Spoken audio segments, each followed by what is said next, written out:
sports. We are sports. We are Sun. The Rays' three-city trek through the American League East has hit a roadblock in Boston, with Tampa Bay dropping the first two games to the Red Sox. Today, the Rays look to avoid the sweep and finish off the 9-game trip with a winning record.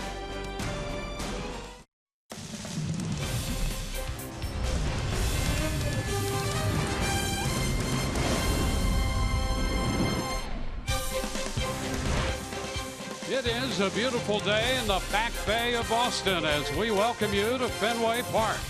This will be the wrap-up game of the series and the road trip as the Rays square off against the Boston Red Sox. Hi again, everyone. Welcome to an afternoon of Rays baseball with Brian Anderson, Dwayne Stats. Great to have you aboard. Well, after a series win in Toronto, followed by a series victory over the Yankees in New York, Rays have run into a couple of losses here in Boston, and so they're looking for a victory here to finish 5-4 on this road trip.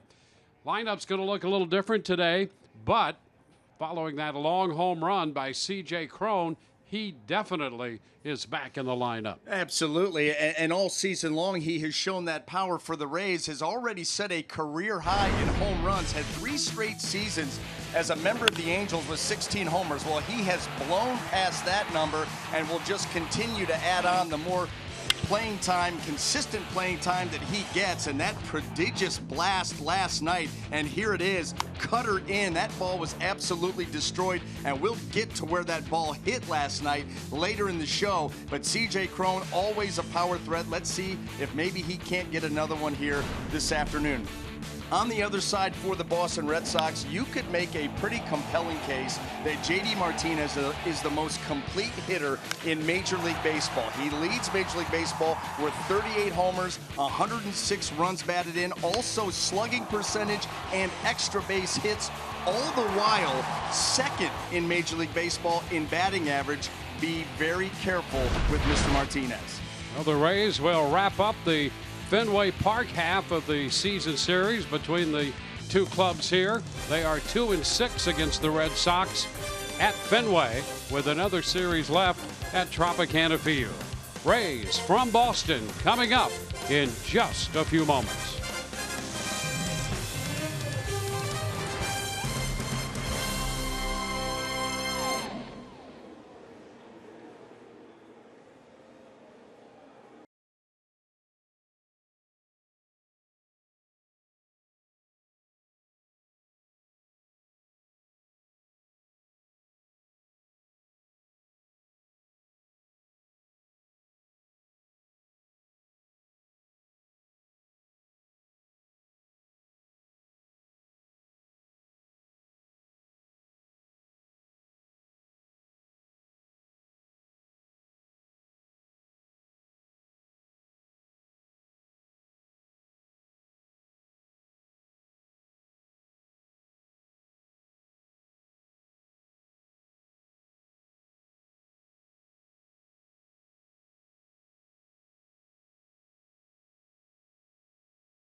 welcome you back to Fenway Park.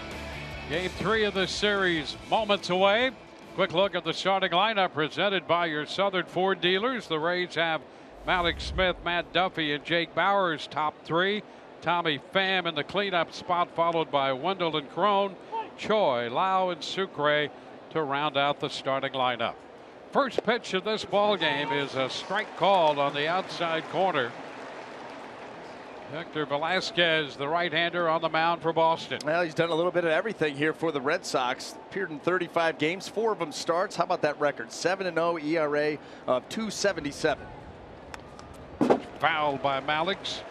0-2. Velasquez, 29 years old, out of Sonora, Mexico.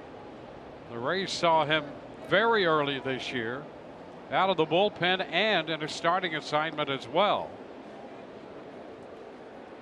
And that was actually his longest outing as a member of the Red Sox this season. 5 2/3 back on April the 1st. The chopper right side. Holt playing second base, makes the throw to Pierce at first. Now let's take a look at the Red Sox defense and see how it's going to line up here this afternoon. In that outfield left to right, we've got Andrew Benintendi, Jackie Bradley Jr., and Mookie Betts. And across that infield, third to first, Eduardo Nunez, Xander Bogaerts, Brock Holt, and Steve Pierce, with Blake Swihart behind the plate. Now Matt Duffy. Matt went 1 for 4 in the game last night. And he takes a strike.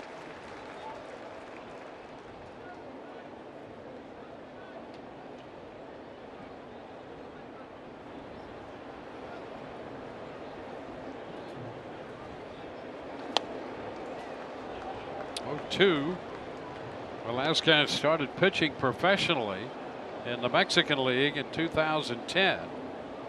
Boston signed him in early 2017. Some time in their minor league system and now in the big leagues.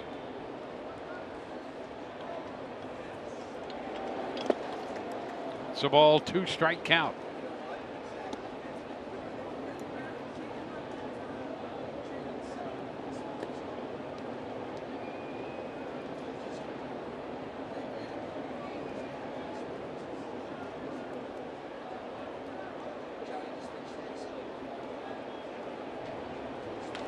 Ground ball, deep short, backhanded by Bogaerts. Throw to first in time, and a fine play by Bogaerts. That appeared off the bat to be headed into left field, and Bogaerts cut it off. Oh, and that's the thing, Dwayne. Getting there is one thing. Okay, now you've got to be able to make the throw. And Matt Duffy making a bid, but the backhand, and then he jumps and floats that ball right on the money to Steve Pierce. Well, this Boston ball club doing a lot of things right in all facets of the game. It's a team, we're seeing a team playing with a high level of confidence, with a high level of skill. Jake Bowers in left field today, takes the first pitch wide, 1-0. That's really how you put together a special team. You have all of the talent that they have, and then they're all playing with seemingly unending confidence. 2-0. Well, they think they can make every play and get every big hit they need, and they've pretty much done that. That's exactly right. The record will show you that.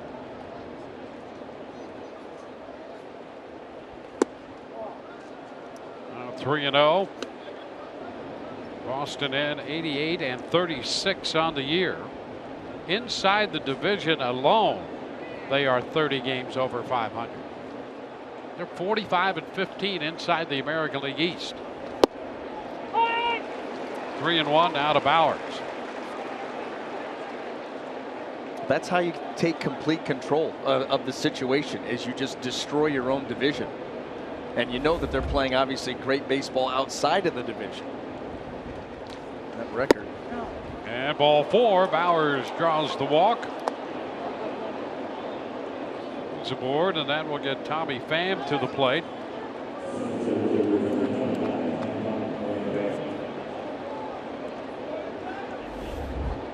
Pham in center field. Kevin Kiermaier with the day off.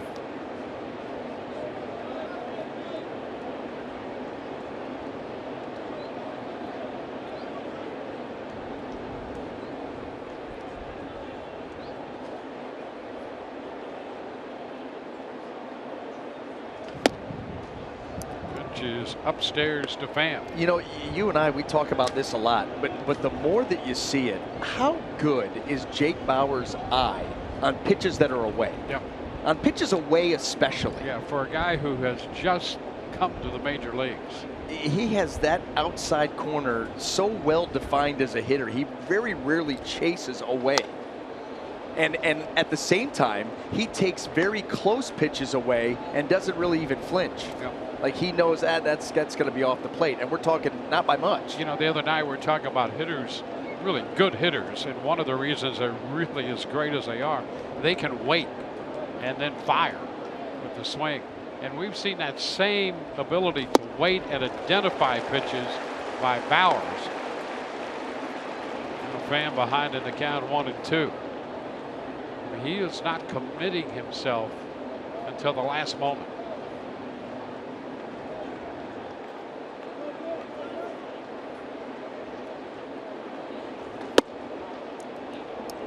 Two balls, 2 strikes.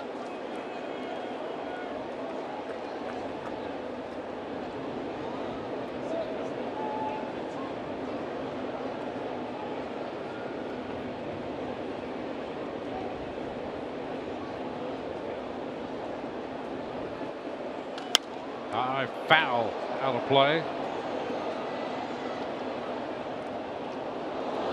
Pham with 14 home runs in St. Louis, hitting .248 there. 41 runs batted in with 10 steals. 5 games here with the Rays. 2 for 14. And square with Velasquez in the count at 2-2.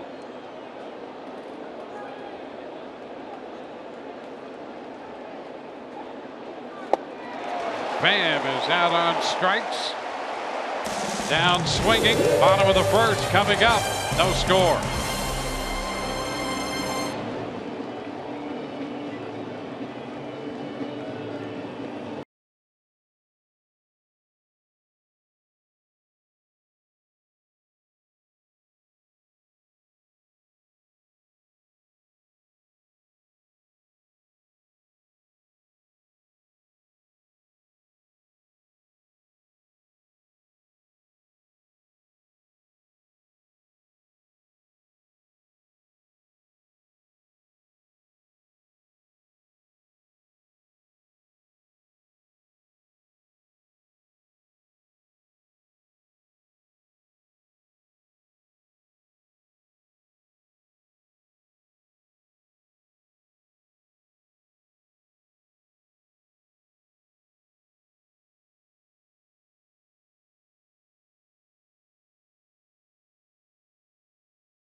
Your Southern Ford dealers will have Mookie Betts leading off, then Andrew Benintendi and Stephen Pierce. J.D. Martinez is the DH. Xander Bogaerts at short. Eduardo Nunez will hit 6th and play 3rd, followed by Brock Holt, Blake Swihart, and Jackie Bradley Jr. Well, we've got a new opener, Dwayne. This afternoon for the Rays, Diego Castillo will take the mound to start this thing off. He's appeared in 29 games, record of 3-2, ERA of .363 and 34 2/3 innings. First time in this opener's role, and the first man he faces is Mookie Betts, leading the league with an average of 346. And that first pitch, a fastball, and I think Sucre thought they might have had a strike there. I didn't. No strikes. How was it not a strike? That wasn't even borderline. Now strike gets 1-1. I'll tell you what, this matchup does make a whole lot of sense. You think about how nasty Diego Castillo can be from the right side if he's out there pounding the zone, and the matchup problems that he can create here for the first inning or two. Up the middle, and right there, Lau makes the pickup and the throw. He was a couple steps on the shortstop side of second. Let's take a look at the rest of the Rays defense, brought to you by Gold and Diamond Source. In the outfield left to right, we've got Jake Bowers, Tommy Pham, and Malik Smith. And across that infield, third to first, Matt Duffy, Joey Wendell, Brandon Lau, and C.J. Cron, with Jesus Sucre behind the plate. Joey Wendell making the start at shortstop. He's played all over the place. Second, third, left, and shortstop. Here's Benintendi. And a strike on the inner part of the plate, up and in at 100. I think he's ready to go. Nice and limber. Fourth pitch of the game. How about it?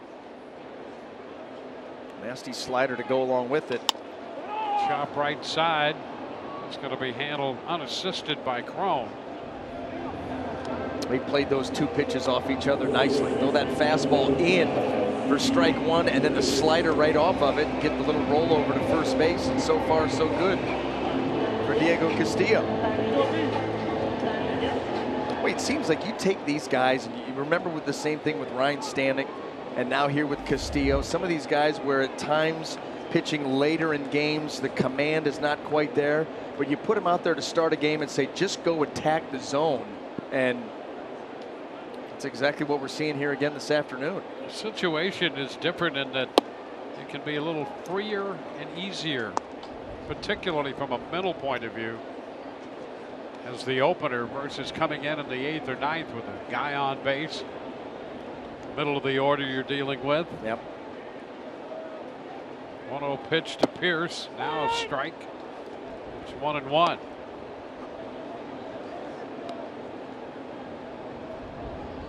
It's certainly been a positive for Stanek, to the point where, you know, you don't know how long he's going to be one of the openers, but I think Kevin Cash feels that he's made progress, and because of his time as an opener, he's a better guy late as well now. Yeah, it has absolutely helped him. Guess what else it's done? It's helped him develop his secondary pitches. You know, the slider and the split have come a long way since April, and now he's got 3 legitimate weapons. Just missed there. 3-1. And you know what? With added weapons, because it comes added confidence. And so now you're like, hey, listen, if my fastball doesn't feel quite right, I got a good slider. I got a split I can get you with. 3-1. Pierce takes that for a strike. A lot of sliders here in this sequence to Pierce. And that's nice to have that there. 3-1.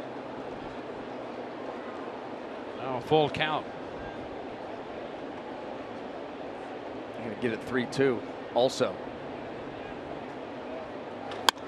And it's shot into center field. Pham is there to make the catch. 1, 2, 3. Go the Red Sox. It'll be Wendell, Cron, and Choi coming up for the Rays.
3 here. Well, I am outside of Fenway Park on Lansdowne. If you remember last night's first pitch cutter from David Price that CJ Crone hit out over the Green Monster and across the street, well, that's where we are right now. The ball hit the top of that sign, 464 feet. And to give that some context, Ted Williams has the longest home run here at Fenway Park, and it was 502 feet. So 464 to 502. Pretty ridiculous. It would have been interesting to see how far that thing would have gone. The projection at 464. Joey Wendell takes the first pitch wide. 1 ball and no strikes. I took a little trip out there too, Dwayne, and it's pretty impressive. Now, how about this? This little second bank of lights from the top. Manny Ramirez hit a home run off of that second bank of lights that still was gathering steam as it hit. It was climbing. It was. And guess what they estimated it at? 501. Of course, 501. And why would that be? Because Ted Williams hit one 502. I mean, if that's not the most made up thing. And I'm going to tell you something. I'm sorry, because CJ Crone's blast was one of the more impressive shots that I've ever seen. That shot off the second bank of lights kind of makes it look like a bloop. I mean, it really does. When you look at it from our vantage, that's absurd how far that ball was hit. Hey, there's a ball pretty well hit. Betts going back, and that baby's going to get out of here. Home run by Joey Wendell. And the Rays break out in front on Wendell's 7th home run of the year. A 2-1 pitch, and he golfs that one right out of here into the bullpen.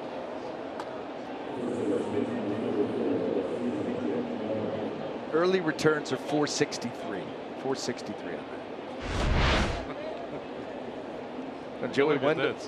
Hey, listen, that ball starting to leak back towards the middle of the plate, and Joey's been doing a much better job of getting the ball in the air. And when you do that, well, you've got an opportunity to do just that. There's Crone. Ground ball to short. And the throws there in time. Well, here's that blast by CJ Crone last night. His 23rd home run of the year. The longest ball certainly he has hit. And measured out to a 464 blast.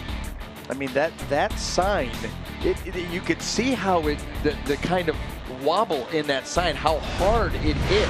And that is across the street and still up on top of a building. I mean, getting a chance to go out and see where he hit that ball, even more impressive than watching it on that replay. Choi takes a strike. Well, you could see the sign's right back there behind the insurance sign, and that's across the street up on top of a building, and it whacked that sign pretty good. 1-1. Well, you have Lansdowne adjacent to the back of the left field wall, the monster and the monster seats out there. Oh, a shot up the middle. That ball came off the bat of Choi with a little extra on that. He hit that ball hard through the middle.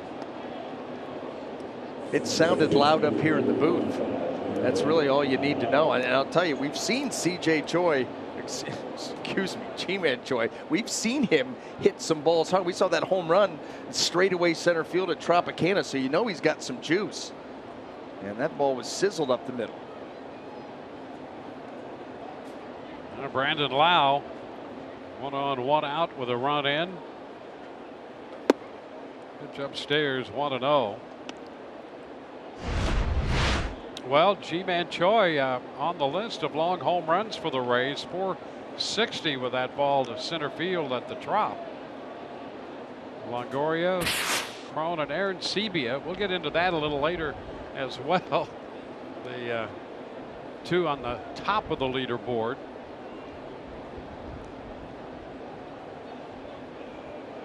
You know, you go back and you think about those home runs. Ted Williams at 502. Wow, misses that one. It's 1-1.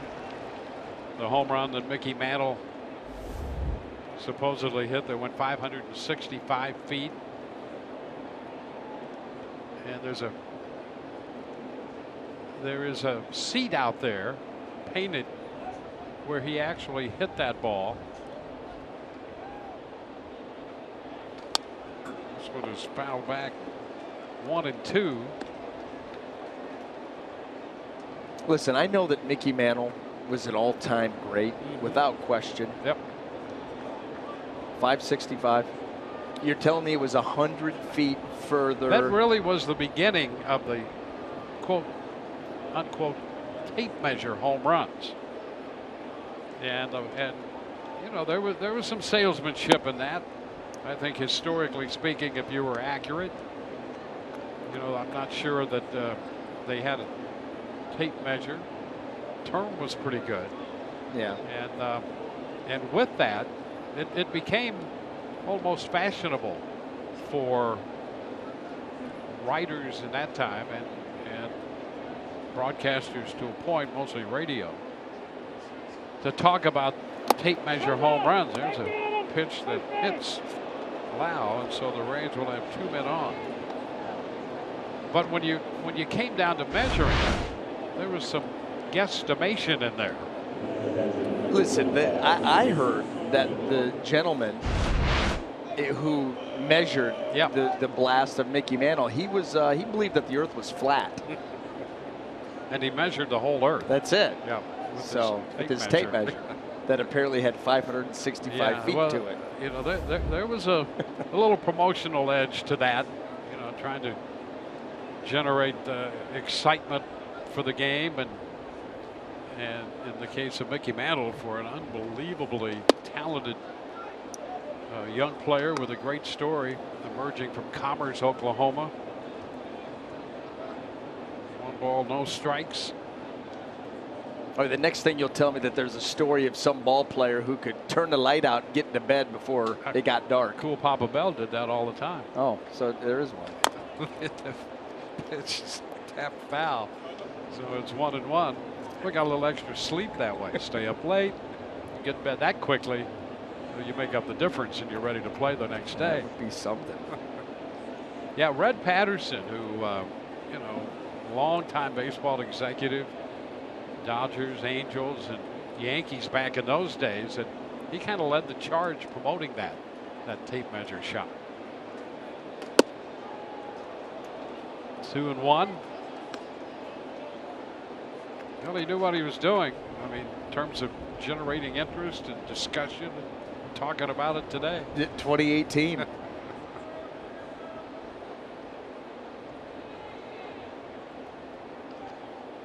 Sucre back in the lineup. He'd been slowed by a bad wrist. And now he's ahead in the count, 3 and 1. 2 men on with a run home already on the Joey Wendell home run. 1 out, Joey single to center, moved to second when Lau was hit by a pitch.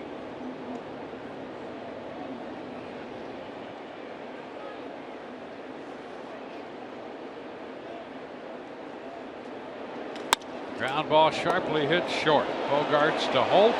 Holt over to first. 6-4-3 double play. Wendell hits the home run, and that's what the Rays will get here in the second inning as they take a 1-0 lead.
out with the office or fun with friends?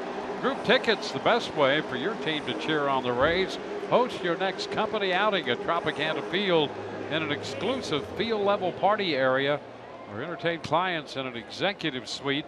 Visit raysbaseball.com/groups today.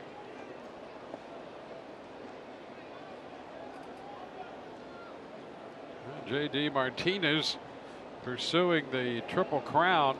38 homers and 106 runs batted in. Tops there. Second in hitting at .333. Trailing his teammate Mookie Betts, who started the day hitting .346.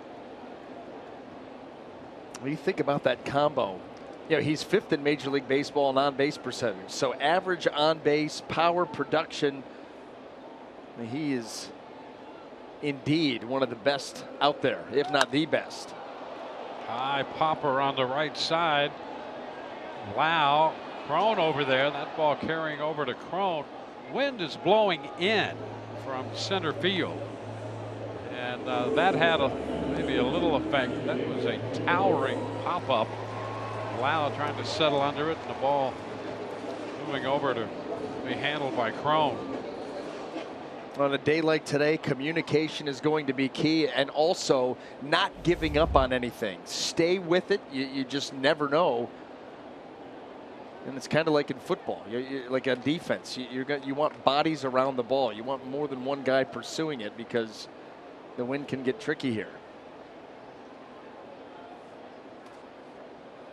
Xander Bogaerts at the plate. That one just a little bit outside. 1-0 the count. Beeks up with the bullpen for the Rays, the lefty. Well, the adrenaline's got to be pumping for him, getting an opportunity to come in here against the team that traded him. Now a strike with the fastball. 1-1. Well, that's the one thing that he did say, is that he wanted this opportunity. He wanted to be able to come back here, pitch in this stadium against his former team, and he's going to get it. There's a liner all the way to the bottom of the wall. Bowers plays the carom. The throw to second's not going to be in time, and Bogaerts has another extra base hit against the Rays. Bogaerts with his 36th double. Well, that's already his career high. And it comes on a slider that just stayed right in the middle of the plate, more of what they refer to as a cement mixer. It just spins and stays in the middle, and Bogaerts got a good look at it, a better swing on it, and he's going to get himself out there to second base.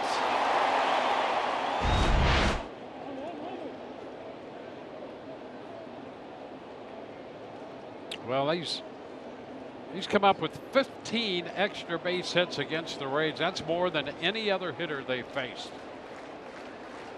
And it's probably not that close, because he has just been piling them up. I mean, the more that we talk about it, the more that he does it.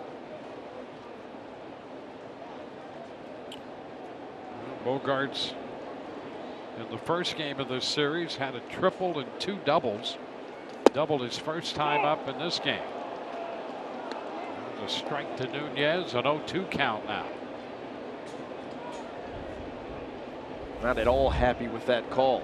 1-1, you feel like you're still in the count. 0-2, now you're on the defensive.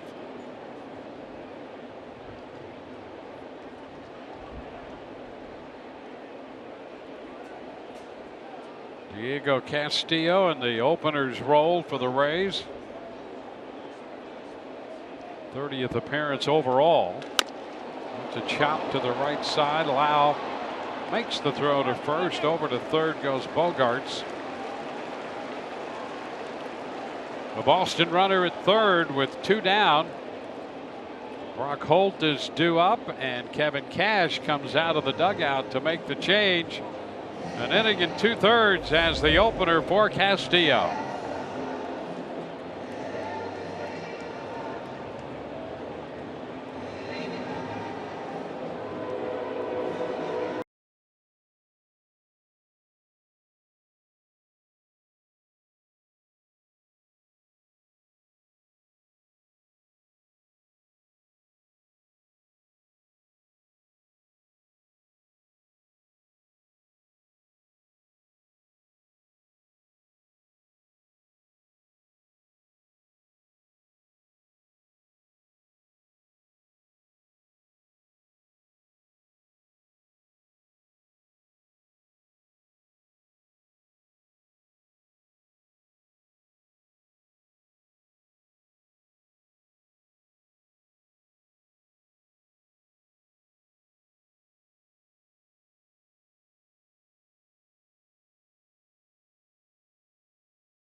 Offs from the Florida Lottery, a new spin on a classic.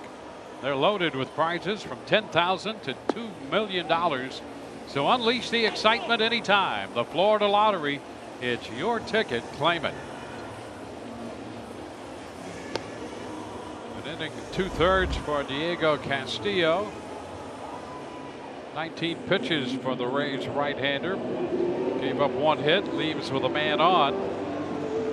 And Jalen Beeks will take over for the Rays. Well, and let's look at a scouting report on Mr. Beeks and duking it out. And that's what he's going to be doing here this afternoon. Anytime you get an opportunity to go up against your former club, the adrenaline is running high and it feels like it's going to be a brawl, but quality innings. And that's what he has given the Rays over his last 3 appearances, covering 15 innings, has given up just 6 hits and has worked to a 3.00 earned run average. He's in here to face the left-handed bat of Brock Holt. Holt hitting .265. A run batted in last night, and an otherwise 0 for 3 night. 1-1.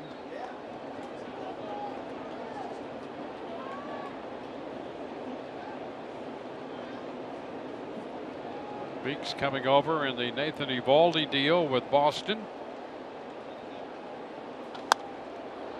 Foul back 1-2. Beeks worked 5 innings on Tuesday against the Yankees in New York. Gave up a couple of runs on 2 hits in 5 innings, walked 2 and struck out 8.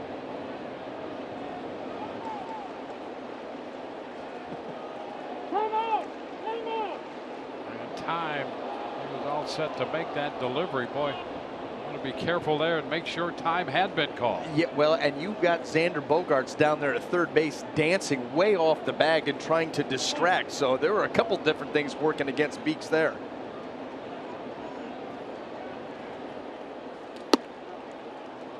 Two and two. Bogaerts has free rein down there at third with Duffy well off the bag, defensing the left-handed hitting Holt. And that's one of the things that you give up. And there's Matt Duffy right there, and you're absolutely right. No place to hold it. Count is full.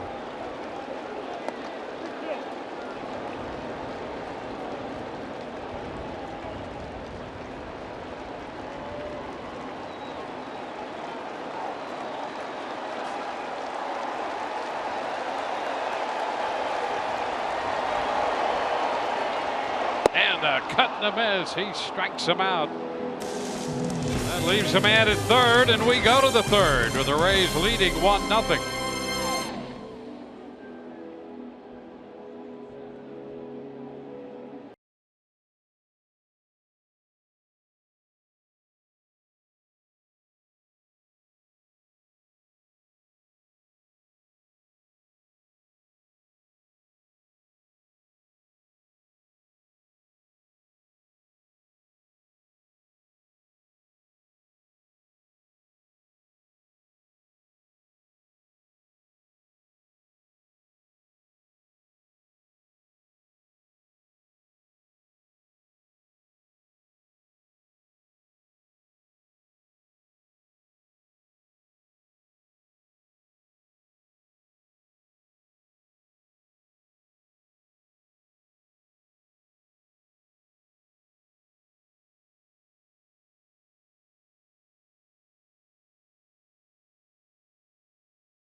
On to the third inning from Fenway Park. The Rays have a 1-0 lead.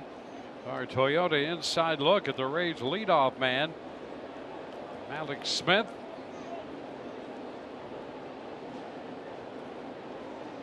How about that over the last 27 games for Malik, hitting .385 and that .472 on base percentage. 10 stolen bases. Ground ball, backhanded, nice play by Pierce, and he makes the play unassisted. Malik's trying to get that one through the right side, and Pierce made a nice play there first. Just pinched off that hole is all he did. Nice little backhanded play, and then you're not going to risk the flip to Velasquez. You see how far he is off the bag. That's what gives him that chance. And they really had it covered both ways, because you look back behind him, Brock Holt was probably going to be able to get there. Problem is, would anybody have been able to get to first base? Here's Duffy taking a strike.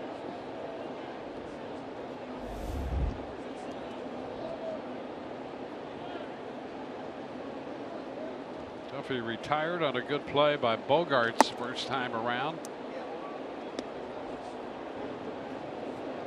1-1. Rays facing Hector Velasquez, 29-year-old right-hander.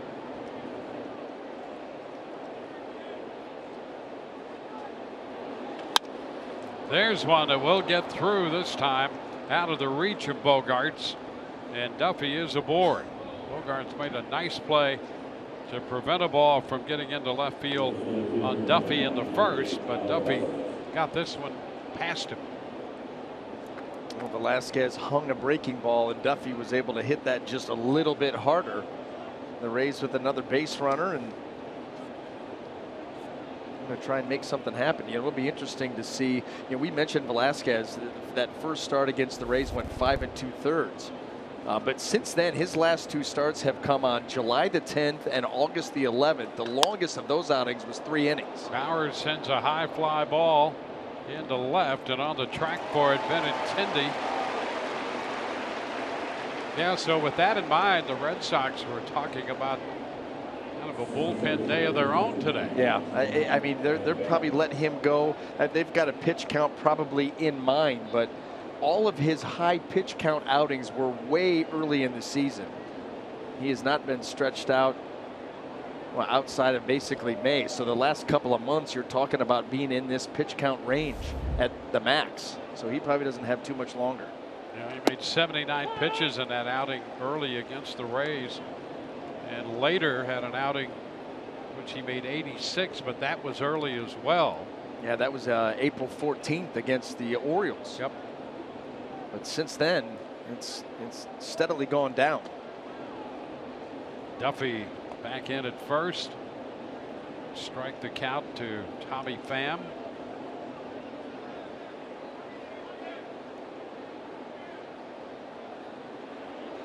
Ground ball toward the middle. Holt will go to first. Gets his man there, and the Rays have no runs. One hit, one left. They lead 1-0.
is brought to you by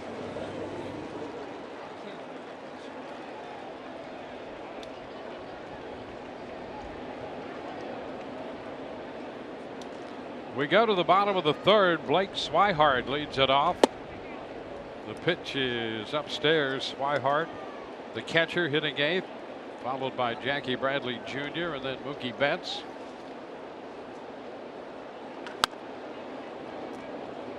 It's a foul ball toward the Rays dugout. 1-1.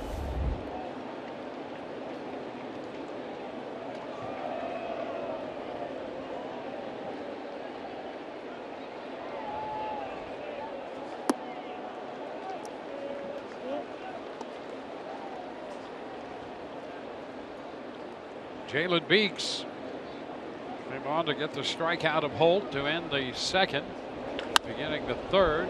Oh, look out. Ground ball sharply hit. Stayed right there with it. And didn't flinch much. Made it look easy. That's what the good ones do, Dwayne. That's exactly right. And a cut and a miss. Swihart out in front. Jalen Beeks gone. setting everything up with that fastball, and then he's going to come with the curveball, and he does a really nice job of back-footing this. You know, with his arm angle, he gets some sweep as well as depth. That ends up being like a softer slider.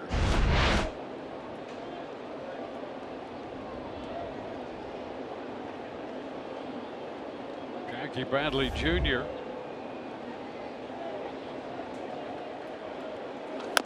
little tap foul. Strike one. Help.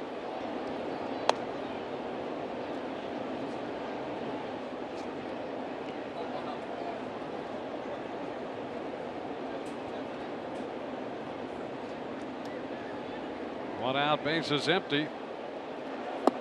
Pitch is down, 1-1. Bradley, the number 9 hitter, so Mookie Betts, top of the order, looming on deck. Everybody swung around.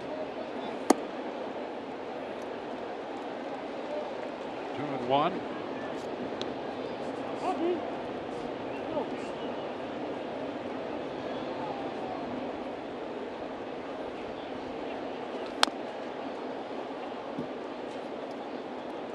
Ball, 2-strike count. Diego Castillo was the opener for the Rays, made 19 pitches in an inning and 2/3. Gave up 1 hit, and that was it. Beats on with a couple strikeouts, and the 2 men he has faced. 2-2 to Bradley Jr. and a foul right back. How about that velocity on the heater? Yeah, we've seen a lot of cutters from Jalen Beeks, and right there at 94 trying to sneak one by him. Maybe use that pitch. I mean, he could go with the cutter here, or he could go back with that slower curveball. The ground ball. Taken care of by Lau. 2 up, 2 down. The Rays, they snuck Wendell. They took the shortstop Wendell and put him out into shallow right, and had Brandon Lau playing a little bit closer up the middle. It just depends on, you know, really the individual fielder. Who do you want where? And we see all sorts of different combos. Sometimes you'll see a team take their third baseman and fire him out there. Keep the shortstop at short. There's a strike to Mookie Betts. We need to have one of those wristbands up here so we can keep the shifts and who's in them straight. High pop up. Middle of the infield, right over the bag comes Lau to make the catch. So a 1-2-3 inning here. In the third, we go to the fourth. 1-0 Rays.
celebrate their 500th win in franchise history. And Seth McClung allowing just 3 hits and a run over 7 innings. And the Rays pick up a 2-1 win over the Rangers with Danny Baez manning Alfonso Soriano with a tying run on base to end that game.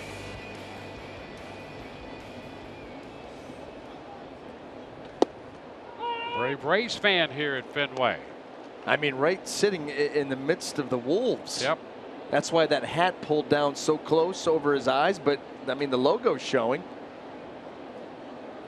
And he's severely outnumbered. Ground ball by Wendell, picked up by Holt over to first. Anything happens, you start yelling for that guy a row or two in front of you to the left in the Titleist hat. He could be on the fence. There he is. There you right are. here. Yep. Yeah. That might be your only bet. But I doubt it with the shirt. Yeah. Well, you take your chances. Yeah, you're not going to go to him. Appreciate You really, his courage. you don't have anybody to help you there.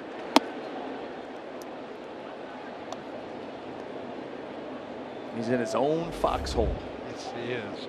You know all about that. Yeah, apparently I've been kicked out of the, the cruise foxhole, and you guys are all in it together, and I've been kind of shunned to my own, to fend for myself.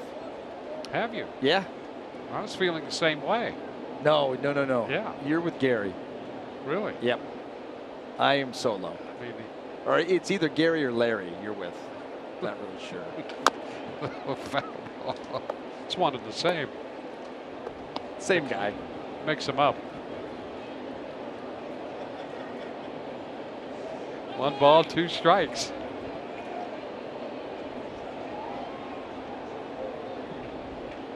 It's only 1 letter difference.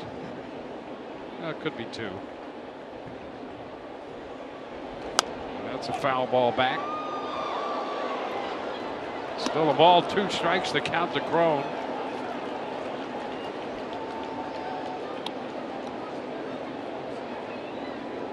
Choi will be next.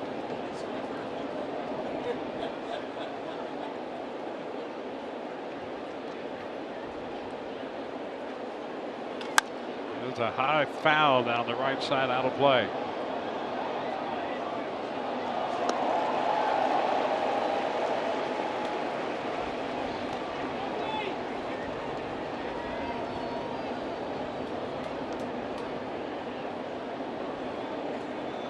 Only run of this game came in the second on the home run by Joey Wendell. No. 2 balls, 2 strikes.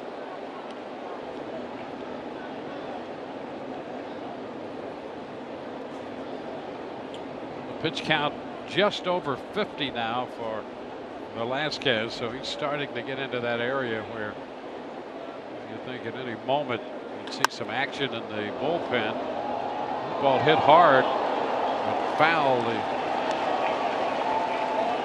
Brave fan down there comes up with a souvenir.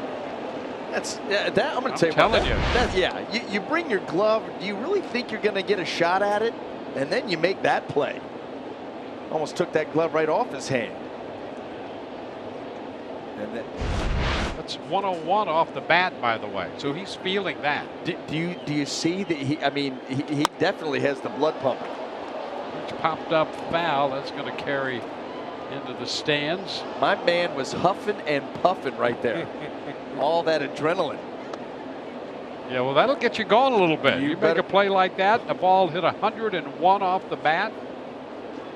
Yeah, look at him. Catch your breath. I love it.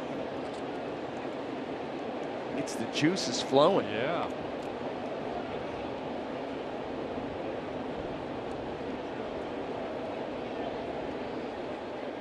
And then you got to go to the phone. It's the 9th pitch of the at bat. Taking the other way into right. Betts closing, and did he get it? He got it. Betts coming straight in, and the Rays may want to take a look at that. Mookie Betts coming straight in. Well, as of right now, Dwayne, this is going to be our Bonefish Grill fresh catch of the game. I'll tell you what, Mookie Betts closing. I did not think that he had a shot to make that play, but boy, oh boy, he absolutely did. Yes, he did. Well, he continues to impress in every facet of this game.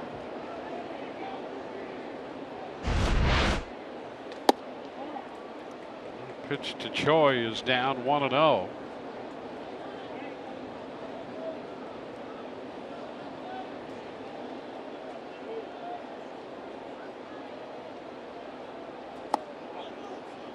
Two and nothing.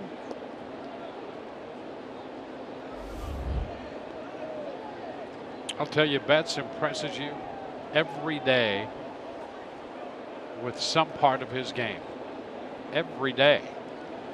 What does that tell you?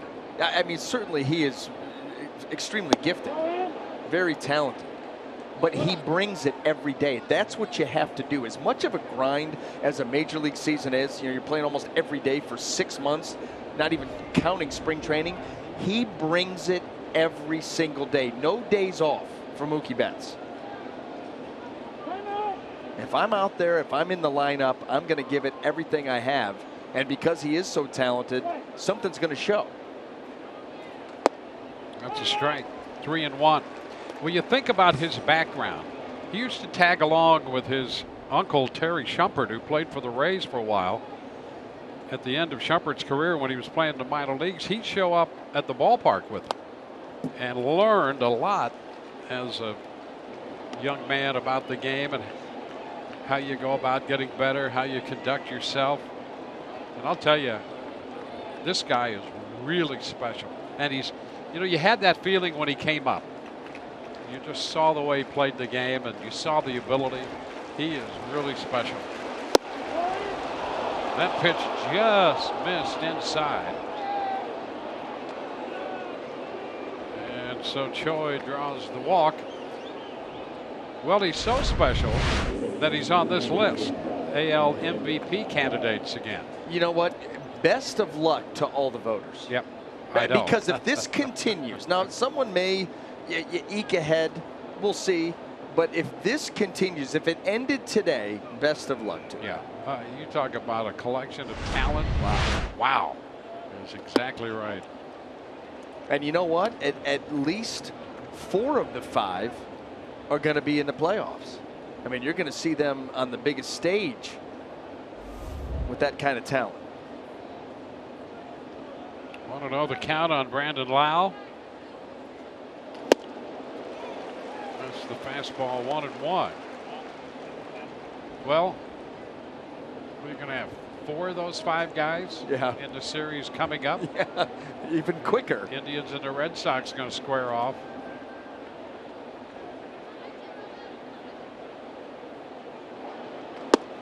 Well, that's 1-2 on Brandon Lau.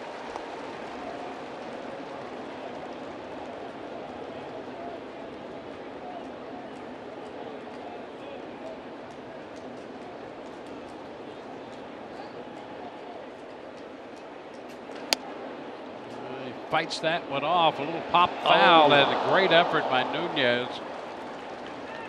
You know, that's the other thing about this Boston club now. They're pushing each other and they are making great efforts on everything. If you don't, you will be held accountable. Yes. That's what the really, really good teams do. They hold each other accountable and there is no plays taken off. Yeah.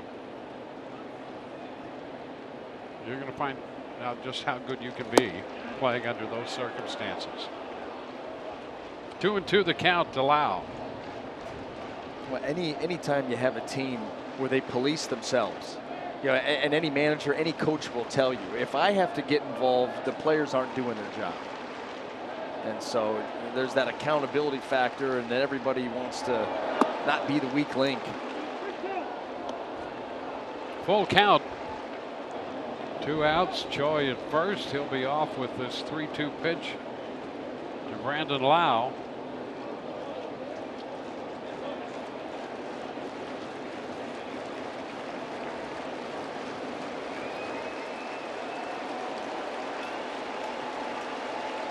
Runner goes, and there is ball 4.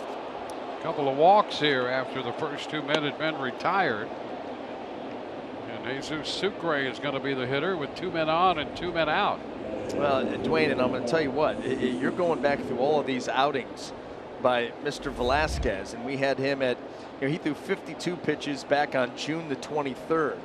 He's already up to 67, and he hasn't hit a number like that since that start against the Orioles where he threw 86. So he is really in uncharted territory, in the last few months. So fatigue may be starting to set in as you see these back-to-back walks. Sucre takes that pitch, a strike call. It might have been a little wide. But it's a strike to Sucre.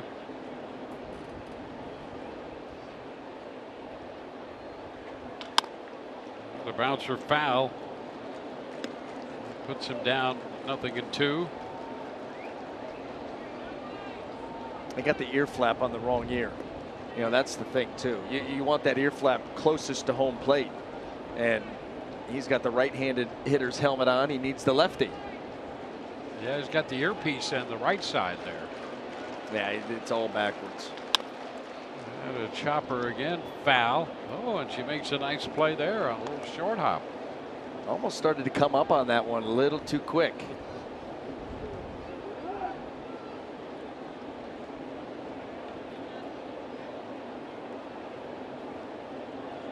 Yeah, my man in that helmet. We need to do something about that. He's vigilant. Oh! Did you see that ball come up on Swihart? Those get scary if they sneak under that mask and get you in the throat. And we've seen it happen before, but watch this one come up. Wow. Dislodged the mask and stayed on the outside of that. Who was it that we just saw? Romine yes. had that happen. Yes. Another foul ball. Yeah, that was scary as well. The umpires steady him. That ball came up. And fortunately, it didn't slip under the bottom mask either. We had somebody here recently though where it did, and it got him right on the bottom of the chin in one of our games. I'm trying to remember who that was, but that is extremely scary. Oh, strike 3 called, and Sucre not happy. He thought the first strike was a ball wide, and he certainly thinks this one was wide. Velasquez got a couple calls right there, and it's 1-0 middle of the 4th. Who did we have?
W.B. Mason. Who but W.B. Mason, the official office supply company of the Tampa Bay Rays. By Publix, where shopping is a pleasure.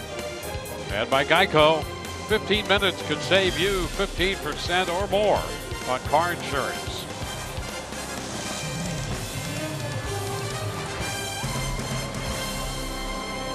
On to the bottom of the fourth we go at Fenway. Diego Castillo was the opener for the Rays. Jalen Beeks out there, and he faces Andrew Benintendi. First pitch, and a base hit into right field. Benintendi is aboard. First hit given up by Beeks since he's been in the game. And really, that was the first mistake that he has made. Just hung a breaking ball right there. And Benintendi able to get it out into right field and get the Red Sox going here. I like to say danger is part of the lineup, but there's not many parts that aren't. Yeah, pick a spot in the lineup and you have to be careful. There's Pierce.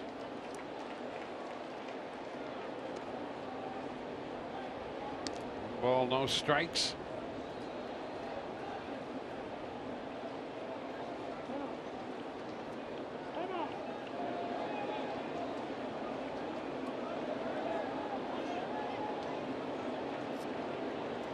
Pierce came into the game hitting .300 overall. .315 since coming to the Red Sox. It's 1-1.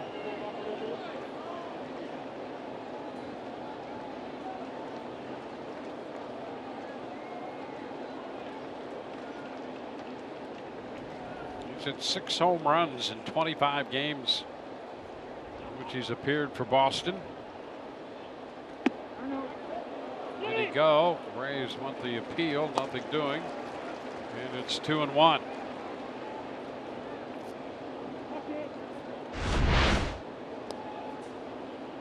Man, he walked it right up to that door.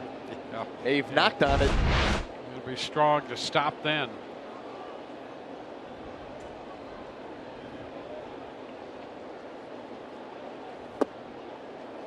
And a close pitch there. Wow. 3-1. Sucre is going to be talking with John Tumpain. There were a couple pitches during Sucre's at bat that were outside that were called strikes. And that pitch was at the knees. And Beeks and Sucre did not get the call. Foul ball straight back and out of play. That'll run it to 3-2.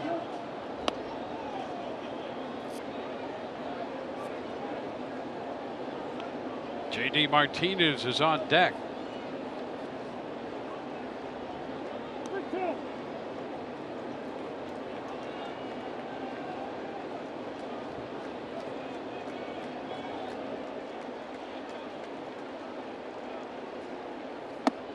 And that pitch is wide. Pierce walks and the first 2 men are on base. Well, you put men on base in front of guys like JD Martinez and Xander Bogaerts, you're asking for trouble. Well, there's a reason. I mean, listen, Martinez with what, 106 runs driven in, and we're here in the middle of August. There you go. A sizable lead over Chris Davis and Jose Ramirez. And here is Martinez in a towering pop-up on the right side of the infield. His first time up, caught by Crone.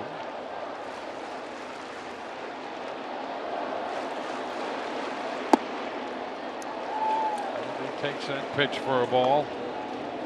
He's one of those guys that the perfect marriage of preparation and instinct.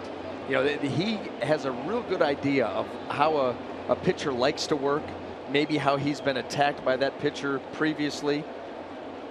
He's got power to all fields. Unleashes the swing and misses there. 1-1. Really quality pitch there by Beeks. Out front. It was a hard changeup. You know, we saw that fastball get up to 94, but you know, usually it's going to sit in that 91, 92 range. And then that changeup will be in the 86, 87 range. Cutter curveball. And now he's ahead 1-2. I'll tell you what, that followed up that changeup with a cutter down and in, right off the side of the baseball. Very subtle cut. I'll tell you, got to do it one more time, but so far so good. Dangerous hitter in a tight spot.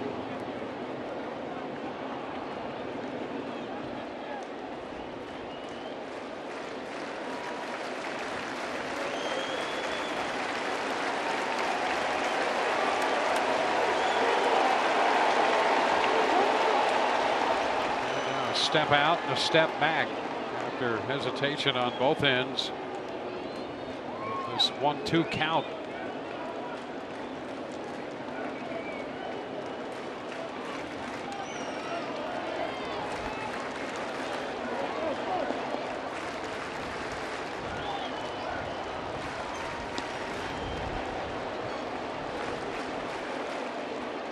And an end blocked by Sucre.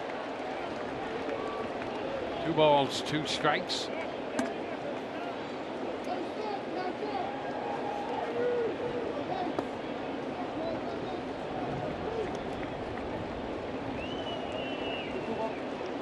Boston winning each of the first 2 games, 7-3 and 5-2.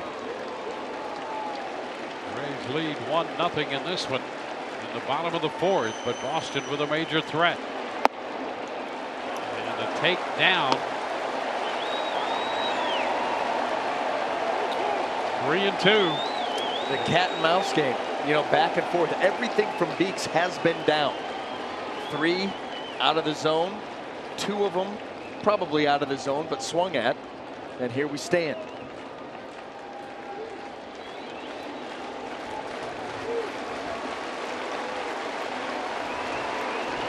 3-2 and a ground ball foul outside of third.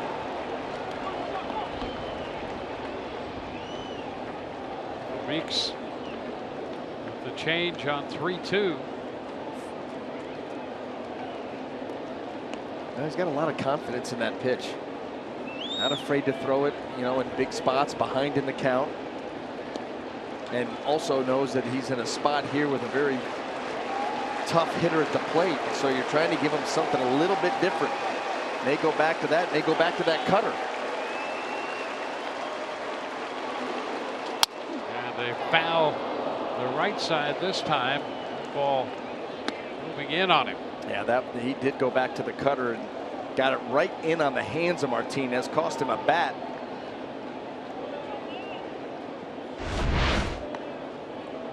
Watch this thing just gain ground and get way in there. See ya.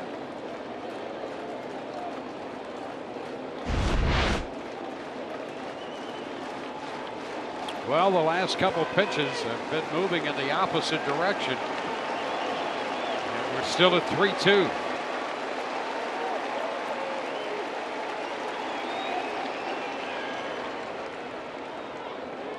See, nobody's in a hurry here. No, and they want to make sure that they get this absolutely right. And you could see there was some miscommunication with the fingers. And so smartly, Jesus Sucre takes a mound visit and goes out there and makes sure that they get this pitch right. What do you feel comfortable? Where do you want to go?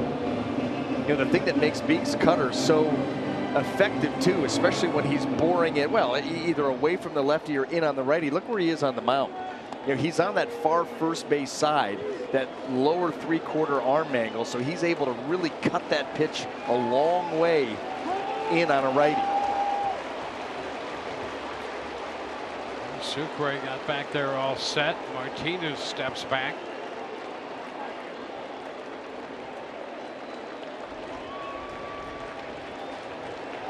Three-two again, and a ground ball short, out at second, out at first. The glove toss to start the double play.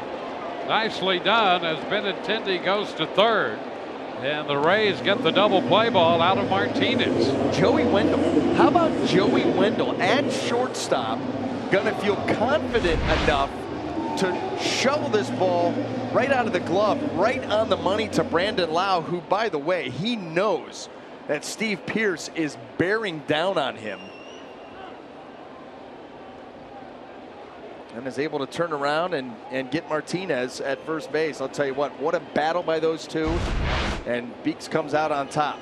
I'll tell you, that whole battle between Beeks and Martinez, a lot of fun, and then a great double play for the Rays. 2 outs with Benintendi at third. Here's Xander Bogaerts. And there's strike one to start him.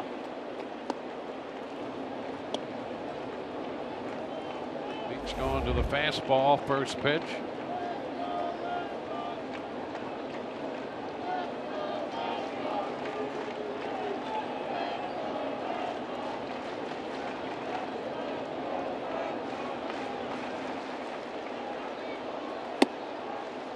Upstairs, 1-1. A big battle there between Beeks and Martinez. An 8-pitch at bat, and a lot of time between pitches. Stepping in and out. A mound visit. Off and on. Yeah. Mound visit.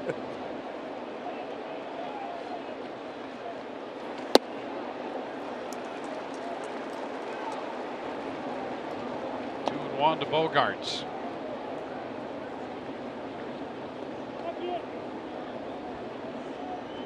Nunez on deck. Bogaerts doubled off the wall and left in the second inning.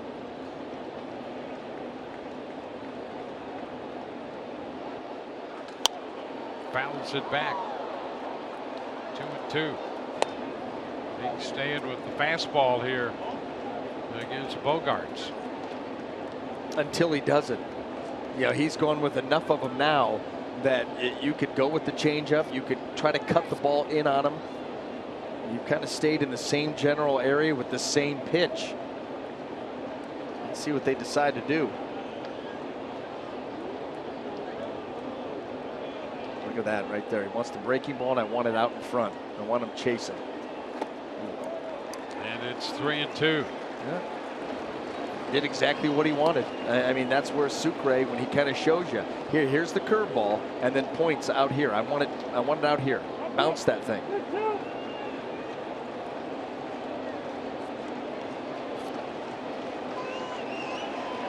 Well, 3-2 to Martinez, a double play. 3-2 to Bogaerts with a man on third. Oh boy, do you see that right there? Sucre not happy at all. He called fastball away and set up away, and Bogaerts called time and looked back. Watch this. He's going to call fastball and get set up away, and now Bogaerts calls time and looks, and you see Sucre caught him where Sucre not happy at all, because that's, you know, a way that Bogaerts can. What were they going to try and do? Now do you stay with that plan? That was just a little gamesmanship by Bogaerts. See Sucre try to jump back to the middle as quick as he could so he wasn't found out. I'll tell you what, you get enough emotions that run high, that kind of stuff will lead to some words and maybe a fight, maybe a knockdown. 3-2, and he fouls it back.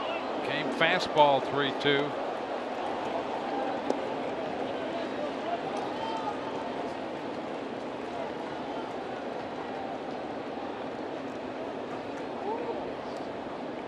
Benintendi opened with a base hit. Pearce walked. Beeks battled J.D. Martinez into a double play ball. Benintendi at third.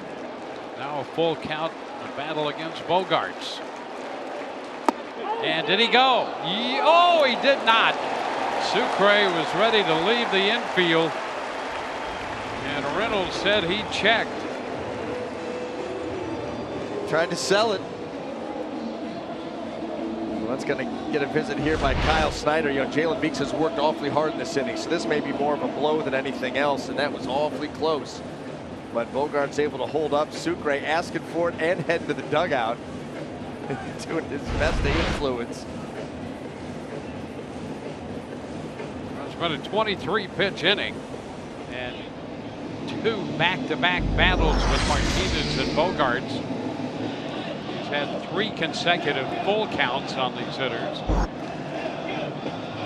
And now with Eduardo Nunez due up and 2 men on, the Rays protecting a 1-0 lead. Kyle Snyder spending some time out there.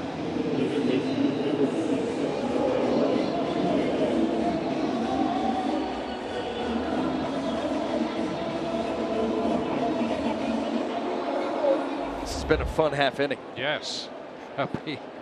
Pitch by pitch. Yep. Just you're getting to the nuts and bolts of a baseball game, of a pitcher-hitter battle with base runners. 2 men on. Men on the corners. 2 gone. Nunez lines it into left. That's going to be caught by Bowers. And that will retire the side. 2 men left on base. On to the 5th. 1-0 Rays.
Is brought to you by your Southern Chevy dealers.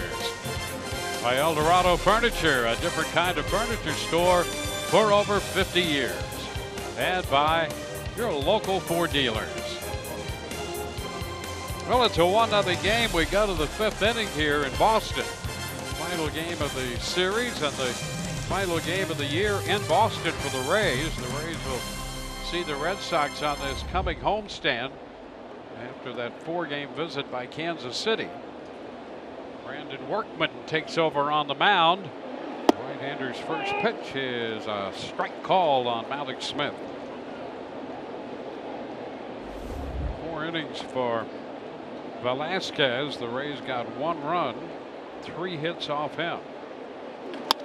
The ground ball right side for Holt. A throw to first in time.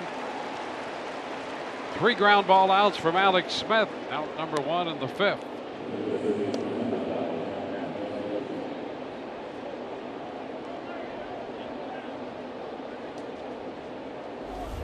Matt Duffy. Rays run came in the 2nd inning on a home run by Joey Wendell.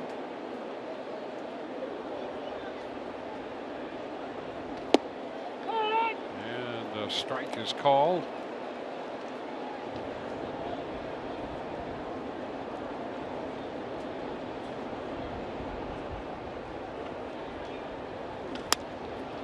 Fly ball into right. Betts is there to make the catch. 2 up, 2 down. Brandon Workman recalled yesterday from their AAA club in Pawtucket. This is his 3rd stint with the Red Sox this year.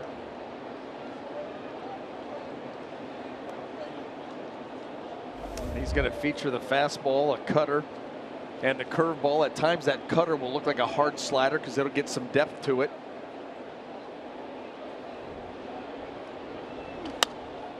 Fouled away by Bowers. The opposite side, strike one. And not overpowering. That's about the top end. You're going to see the fastball 92, maybe sometimes 93. It averages about 91. And a strike on the corner.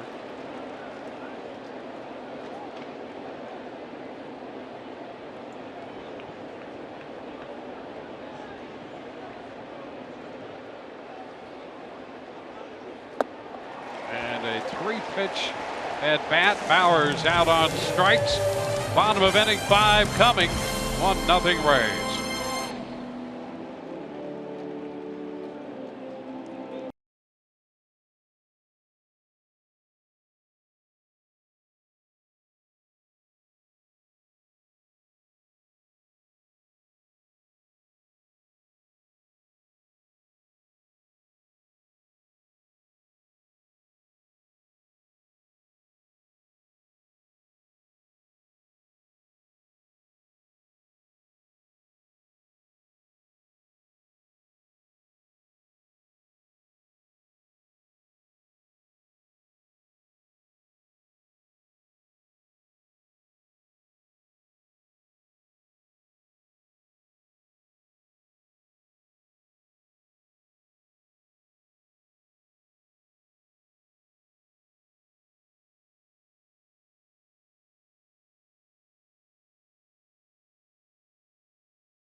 Nothing.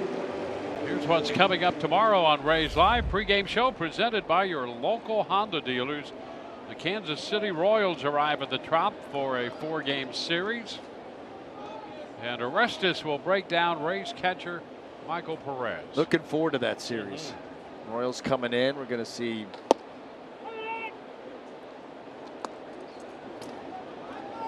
Lopez, Sparky. Salvador Perez. Tuesday night, yeah. Whit Merrifield. Yeah. 1 ball, 1 strike to count to Brock Holt. Who else? Love their broadcast crew. We do. Yeah, get the a lot of energy. Yes.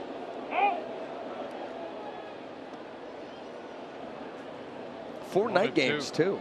How about that? Monday to Thursday, 4 night games. We had that a season ago. Wasn't that in Houston? When you're a visiting team.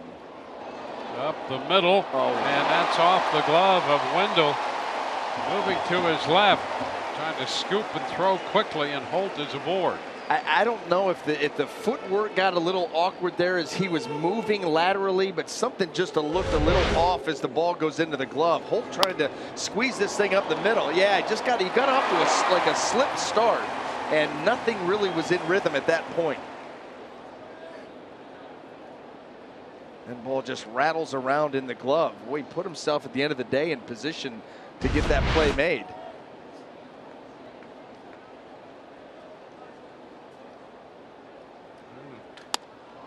Swihart down to short, out at second, out at first. Well, that takes care of that. 6-4-3. Blake Swihart grounds into a double play, and for the second straight inning, Beeks throws a big double play ball. At least it didn't take him that many pitches to get it, but boy, those are beautiful. As a pitcher, when you're out there on the mound, you give up a tough hit like you did, and then you get this. done very well. Wendell right to Lau. You can see him already setting up to make the return throw right over to Crone. So the base is empty for Jackie Bradley Jr.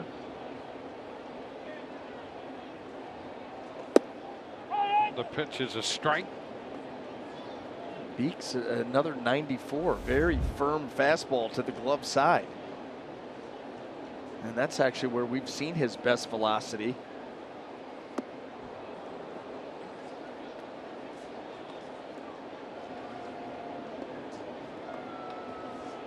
A 2-strike count.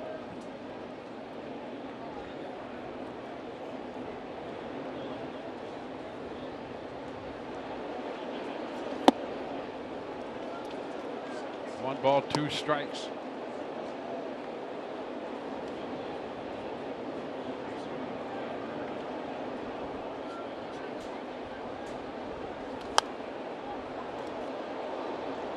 Still a ball, 2 strikes, the count on Bradley. In the final analysis, they've called that ball hit by Holt, which he reads an error on Wendell, his 5th of the year, and then the double play ball off Swihart's bat took care of that. Now the 1-2 to Bradley Jr. He lifts a high fly ball headed toward the seats, and it's a foul out of play. Hey, there's a little fella coming up with a souvenir. Well, that's a fun day. Ear to ear smile. It'll be stuck there for a while. And look, the other, his brother or his buddy, whoever, he's not crying. There's no crying in baseball. Oh, 2-2, although we've seen it. I've got video evidence that there is. There you go. Sharing the experience.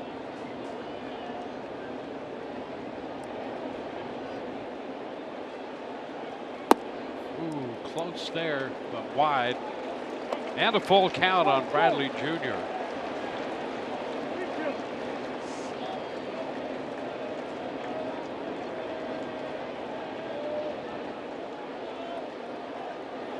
Swing and a miss. That takes care of Bradley Jr. and Boston in the 5th. On to inning 6, and the Rays lead 1-0.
We're through 5. It's a 1-0 ball game, courtesy of Joey Wendell's 2nd inning home run, 7th home run of the year. Jalen Beeks, the second Rays pitcher. Diego Castillo, the opener, and Beeks since then has given up 1 hit, no runs, thrown a couple of key double play balls in the 3 1/3 innings he has worked. And we go to the Rays half of the 6th inning with Tommy Pham leading off, and a bouncing ball. Nunez at third handles that one. Pham is nothing out of 3. Going after the first pitch from Brandon Workman.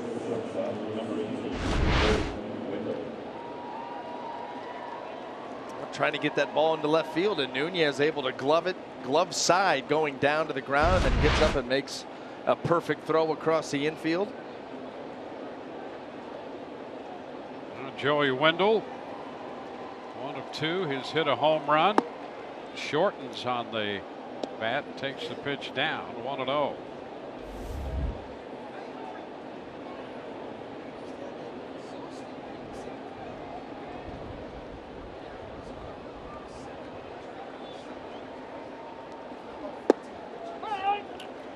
One right now.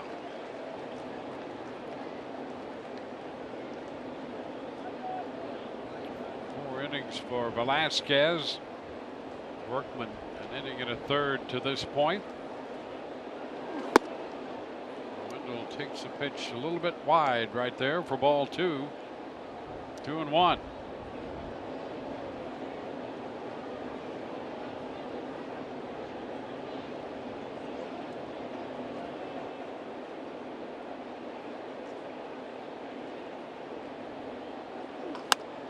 Roller headed for Holt.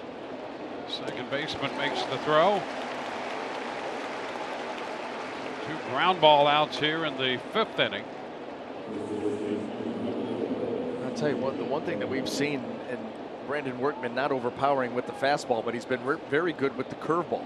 You think about the strikeout that he got on Jake Bauers, that curveball right there had some really good sharp depth to it to get Wendell out in front right off the end of the bat. Now C.J. Cron down to third, sharply hit, but right at Nunez. He whips that across the diamond. 3 ground balls. Bottom of the 6th coming up. 1-0 Rays.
Fox Sports Sun is brought to you by your local Toyota dealer.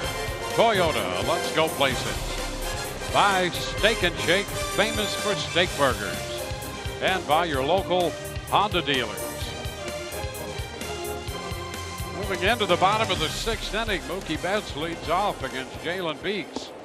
Takes the pitch, a strike as it pops away from Sucre. John Payne liked it well enough to call it a strike.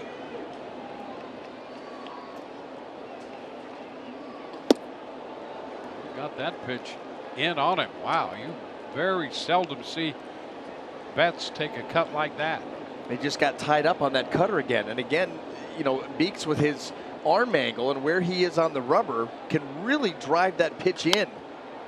And it covers a lot of ground. You know, you see it out of the hand, and you're like, hey, that's a pitch that's got enough elevation. I'm going to go after it. It just keeps cutting and cutting and cutting, and it ends up all of a sudden right in your kitchen. Chaz Rowe up in the bullpen for the Rays. Ground ball. That'll be charged by Duffy. Gloves and throws. Got it there in time. Close play at first, but Duffy gets his man to keep Betts off the bases. But what a job by Beeks with making the pitch. You know, the cutter in and now the changeup down and away with the change of speed. And then Matt Duffy's got to finish it off. And he does just that. Just in time.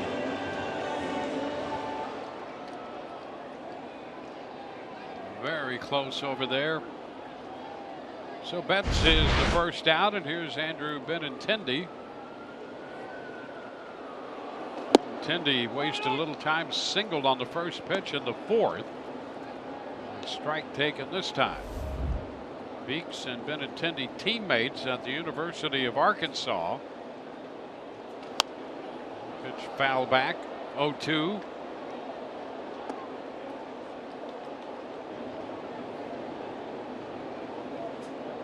Well, they've gone from being teammates in 2014 to facing each other in the major leagues here in 2018.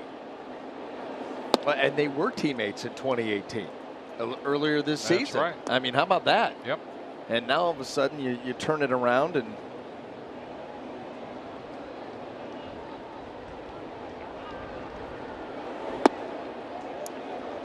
2-2.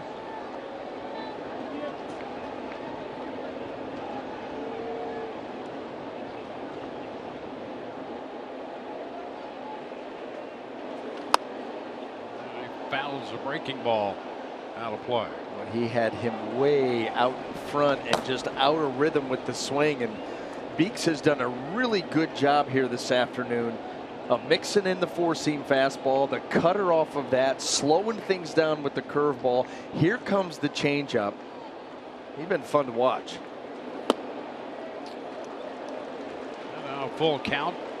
Sucre telling him just calm down. I know this matchup means an awful lot to you, but just easy.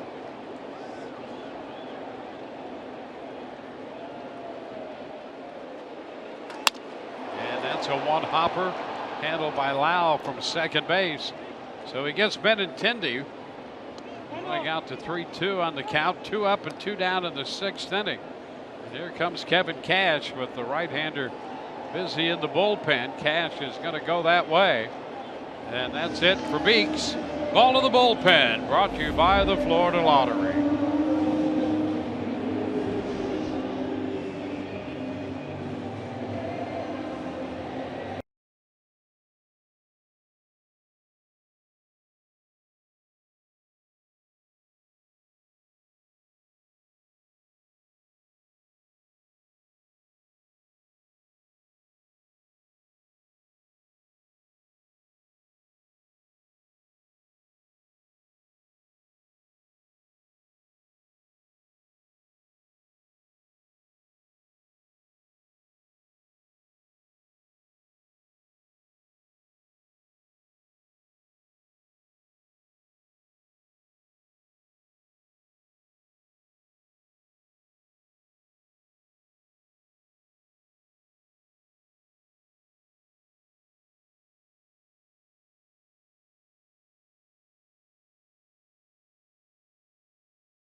This is how it got started. They're going to go inside the Green Monster.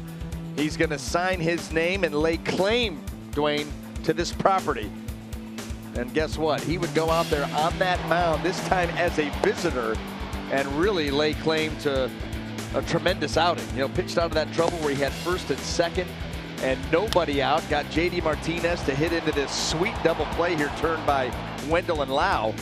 Just continued to make pitches, and then finally he's going to give way here to Chaz Rowe. But what a job by Jalen Beeks in his return to Fenway. Rowe on to face the right-handed bat of Steve Pearce. Fastball is in there for a strike. Pearce walked in the fourth, hit a fly ball to center in the first inning.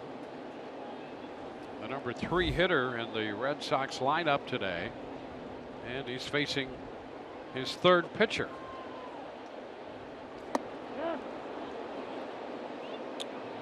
It's going to take the count to 0-2. Steve Pearce really thinking to himself right now, how do you get a ball to break that far? I mean, Chaz Rowe's slider, and he can change the shape of it, the speed of it, but it is a devastating pitch when he executes it. A ball, 2 strikes.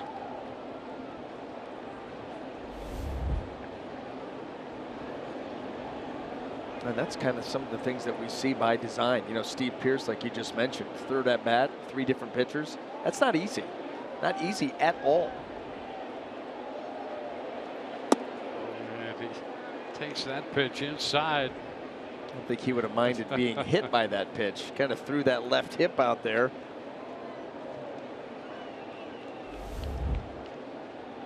What a job. 67 pitches.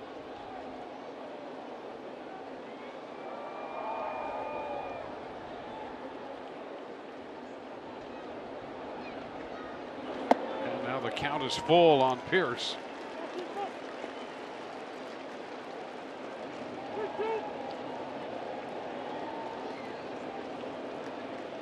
Now Beeks came into this game, remember, with a man at third and 2 outs, and struck out Brock Holt.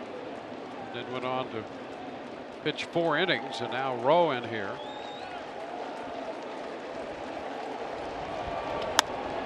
Popper right side. Wow, out from second base, makes the catch. This game heads into the 7th inning. The Rays leading 1-0.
Now for your Chevy Prospect Spotlight, we are taking another look at second baseman Nick Solak, who in Double-A Montgomery last night hit 2 solo home runs. That makes it 18 on the season so far for him in Double-A. He has a .281 average with 70 RBIs, and he's also quick too, guys, not just the long ball. He has 21 stolen bases.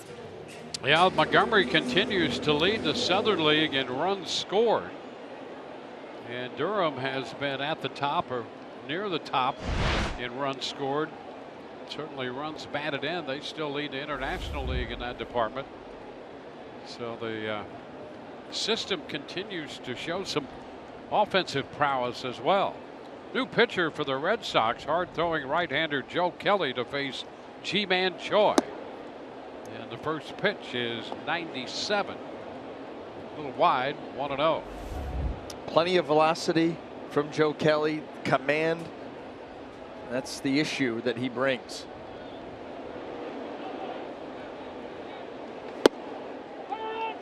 One and one.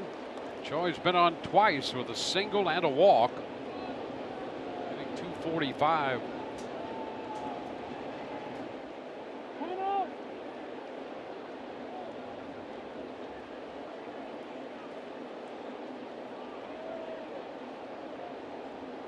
A clean outing for Workman. 2 innings and 2 perfect innings. Very efficient. 2-1 against Kelly for Choi.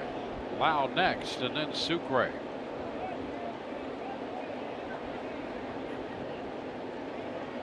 Kelly with that 4-seam fastball consistently in the upper 90s, pushing 100. There's a shot to center field. Bradley Jr. is there to make the catch. That was a 98-mile-per-hour fastball right there. Stay tuned in the middle of the 7th for the Ram Game Break, brought to you by the all-new 2019 Ram 1500.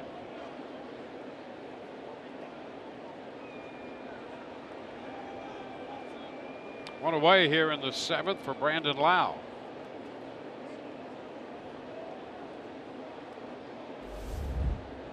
Lau has been on twice, hit by a pitch. His first time, and a walk in the 4th.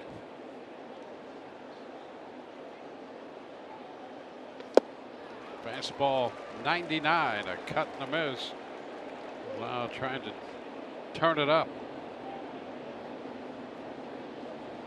Arm talent has never been the issue for Joe Kelly. It's been consistently being able to throw quality strikes. When he does that, he is obviously very, very good. Right there, an easy, crisp 100 down and away. But, you know, you're talking about a guy that you'd like to have towards the back end of your bullpen that's at 4.5 walks per 9. It's not even just the walks. When your walk rate is that high, that means you're also in a lot of bad counts, and you're giving hitters advantages. And another one at 99, foul back.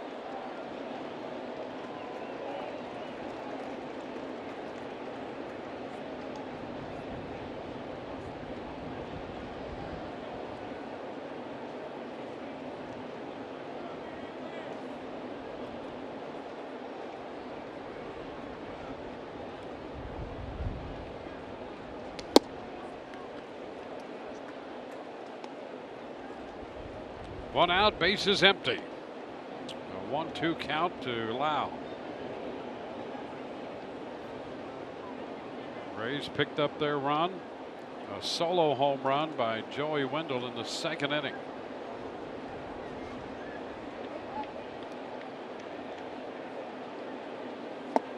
And a cut and a miss. Well,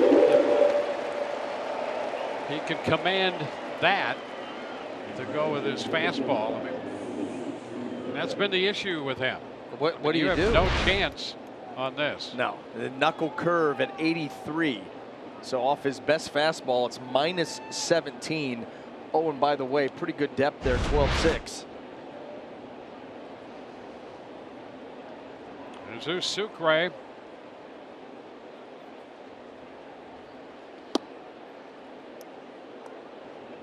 Sucre looking for his first hit. Rays have 3 hits. Wendell's homer, Choi's base hit, both in the 2nd, and a single by Duffy in the 3rd. Red Sox have 2 hits. Bogart's 2nd inning double, and a base hit in the 4th by Benintendi. Fly ball to right, it'll be caught. Sucre is out of there on a fly ball to Betts. Rays lead it. Let's go to Rich and Doug in the studio for a Ram Game Break.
1-0 moving into the bottom of the 7th inning. The Rays at 7-Eleven bringing $7.11 tickets to Rays fans. Just visit a local participating 7-Eleven store and pick up a discount voucher for the game coming up Friday against the Red Sox at Tropicana Field. While you're there, cool off with a Big Gulp and a Rays branded Big Gulp cup for only 99 cents in stores through August.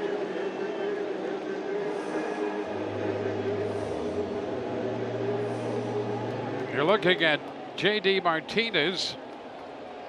He'll lead off against Chaz Rowe.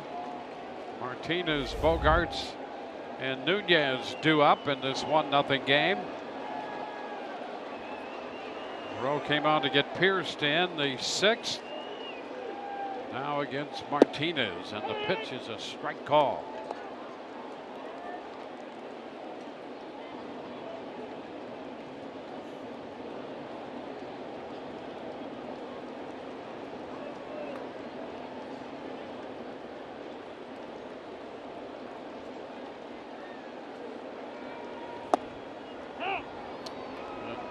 That's a strike on the outer part of the plate.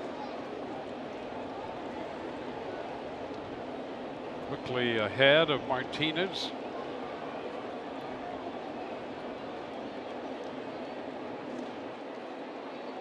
Rowe worked in the Thursday game in New York.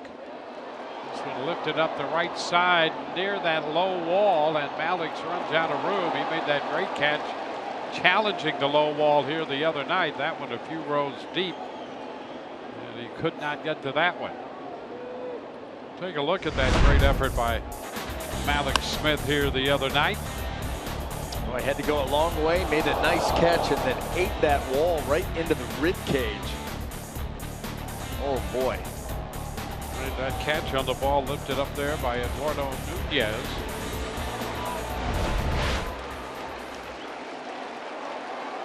The 0-2. Too wide with that one. 1 ball, 2 strikes. I'll tell you, the way that Kevin Cash has set up the pitching plan here this afternoon, it could not have gone any better for him. You know, Diego Castillo get him through there, a few hitters, and then Jalen Beeks, the job that he did. You now force, you know, J.D. Martinez, another guy, 3rd at bat, 3rd different pitcher.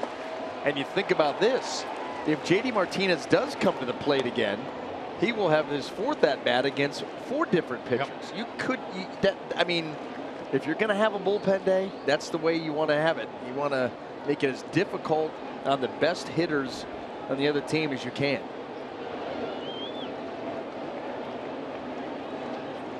But Beeks being so efficient is what has allowed this to work so well so far. And now he lays off the slider. The count is full. Bogarts next. Well, Rowe with that slider, heavy on the slider, about 2-1. And he's full up here against Martinez.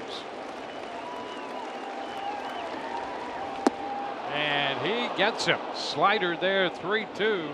Strikes out J.D. Martinez. The 2-2 slider, Dwayne, he threw to the outer 3rd of the plate and swept it off. This one, he throws to the inner 3rd, middle of the plate, and sweeps it off, and he keeps it in the zone a little bit longer. And that's what got the swing from J.D. Martinez, and he still missed it by plenty.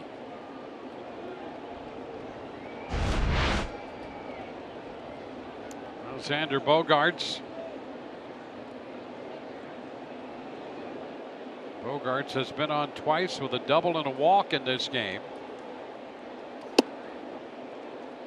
The opening fastball missed just a little bit off the plate. Bogaerts would not chase.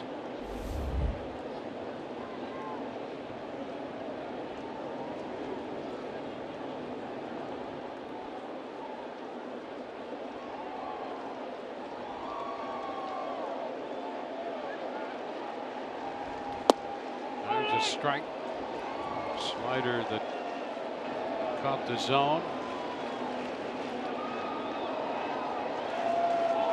Bogaerts 2 of 6 in his career against Chaz Rowe.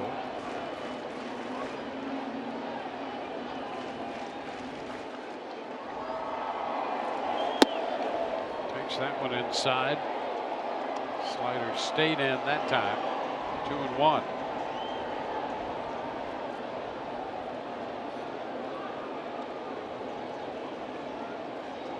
Eduardo Nunez on deck.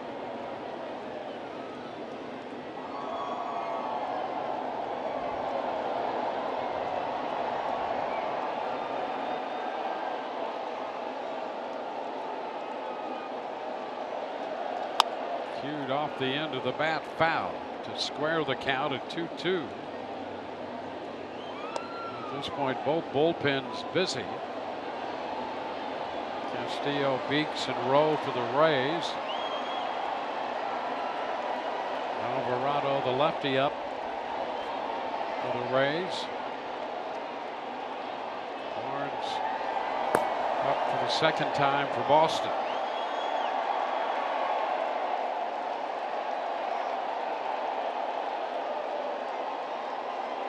A 2-2 count.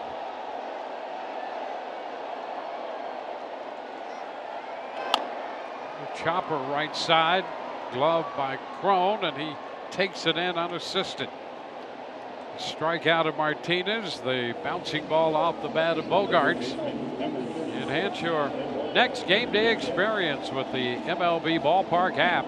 Access and manage your tickets, enjoy check-in offers, exclusive content, and much more. Download the MLB Ballpark app today.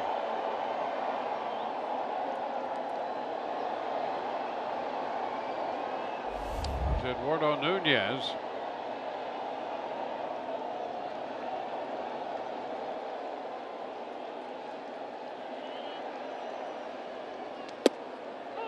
Pitch is a strike. Nunez is grounded to second and lined to left. And still not completely happy with John Tumpain's strike zone. That fastball right in the upper reaches, up and away. Well, he knows once you fall behind on that pitch, now here comes the slider. He's going to play the slider off of that fastball away, and your at bat just got a whole lot more difficult.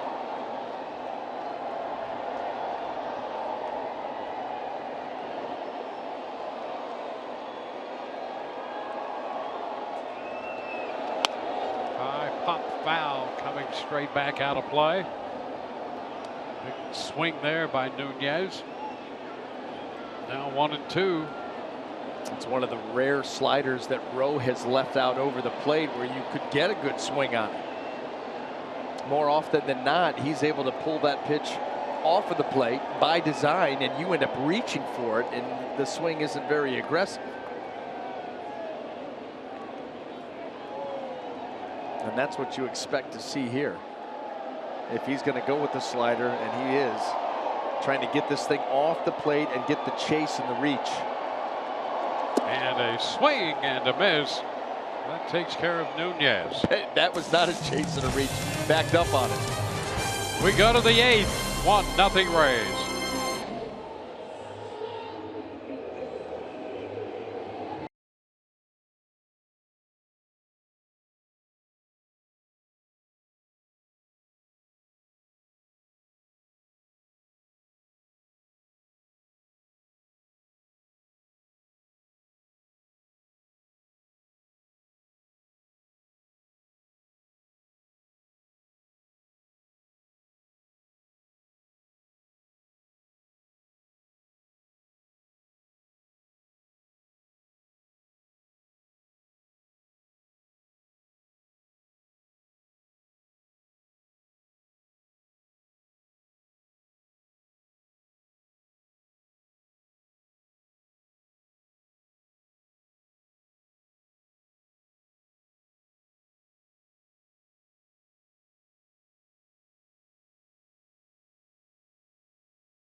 Fenway Park, the Rays continue to lead the Red Sox 1-0.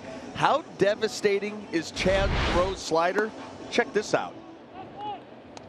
Pull off, aggressive swing and miss, and then look at the necklace blow up, making it rain at the plate.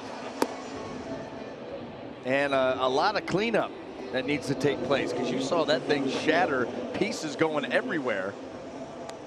That's what's left of the chain, but lots of stones all over the joint.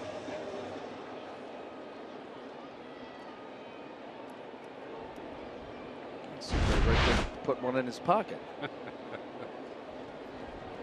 Some of it. You know, the thing about that slider is, you know, you go back and look at it, Sucre set up away. That one backed up on Chaz Rowe, and that's why you saw Nunez take such a strong swing trying to lift that ball out of here. Malik Smith against Heath Embry. Malik's looking for his first hit today. One strike on him. And 0 for 3, 3 ground balls. Pitch is upstairs. 1-1. Just trying to think if I've ever seen a hitter destroy his jewelry the way Nunez just did.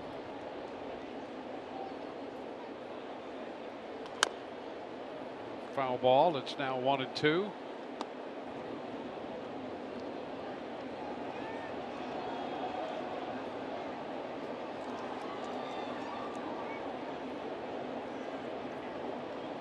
Yeah, and let's hope that that doesn't happen to the gentleman at the plate here, Malik Smith.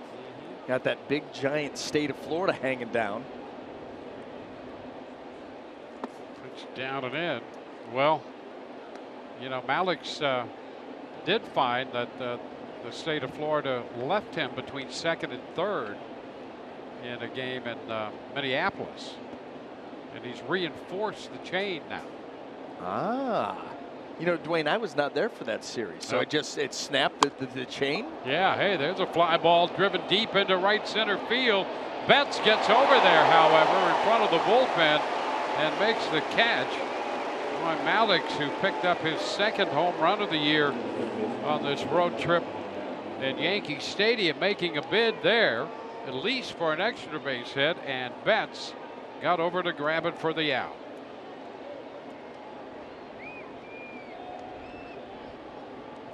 Yeah, right center here is big boy land. It is indeed. You get out into that bullpen area. That's what, you know, it makes Joey Wendell's home run so impressive. Up and in on Duffy right here. Easy. Yeah, that's a quick exit from the batter's box there.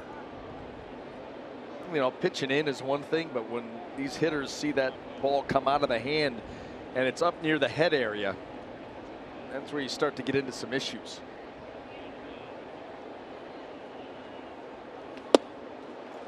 A swing and a miss, and another pitch in. And you know that just shows you, you know, that pitch was meant to be away. They wanted that away. Swihart's sitting away. No intent on that first pitch fastball. He's just not able to get out in front there and make the pitch like he wants to. You see where the catcher's set up. And finally got it there. The pitch is fouled that way. Back into the stands, 1-2.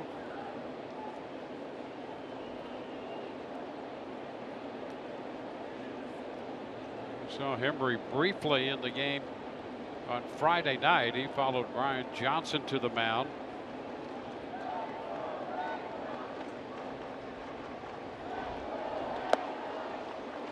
It's 2 balls, 2 strikes. Slider down and away off the plate.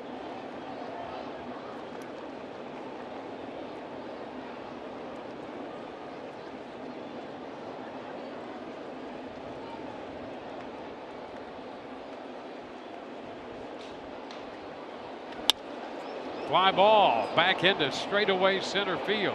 Bradley Jr. makes the catch. 2 up, 2 down in the 8th inning. And now with the bases empty and 2 gone, the hitter will be Jake Bowers.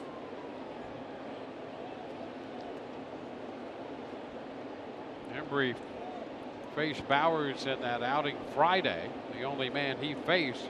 Bowers came on to pinch hit for Carlos Gomez and struck out against Embry. Pitches away, 1 ball, no strikes.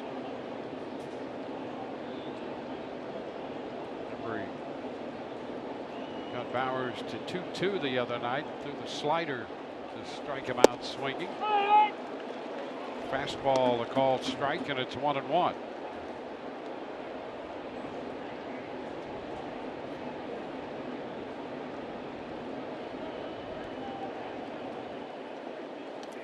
Around his feet, skipping all the way to the backstop.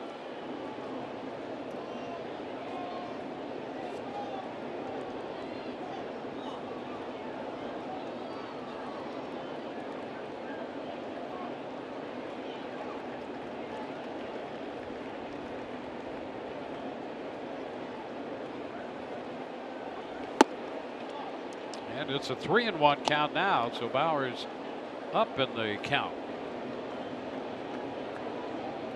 Pham on deck. But the Rays would love some breathing room, and we've seen them do it before. 2 outs, nobody on, and start to be able to get things going. We'll take the count full.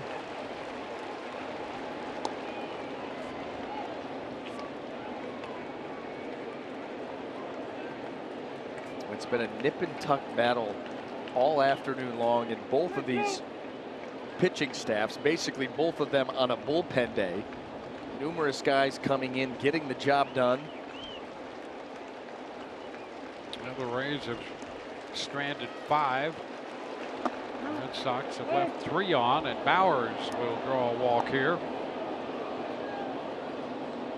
He took that pitch like he expected that pitch. And Dwayne, you mentioned it earlier in the at-bat, how that was the pitch that Embry got him on and struck him out on the last time they faced. And so he comes right back with it. A very similar pitch, but this time Bowers is able to take it, and he is going to be pulled now and get Kevin Kiermaier out there to run. And Kiermaier not in the lineup today, and with Bowers in left field, the Rays put some speed on the bases. And here is Tommy Pham. Kiermaier back in at first.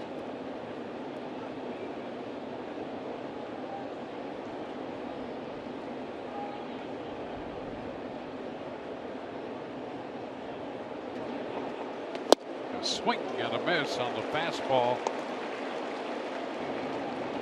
Very challenging Tommy Pham, and he threw that one by him.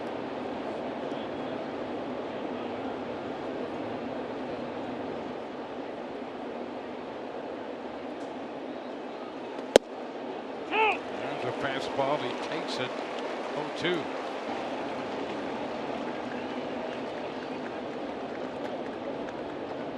Pitcher number 4 for Boston. Velasquez 4 innings, Workman 2, Kelly 1. Now Embry. Upstairs, a ball, 2 strikes.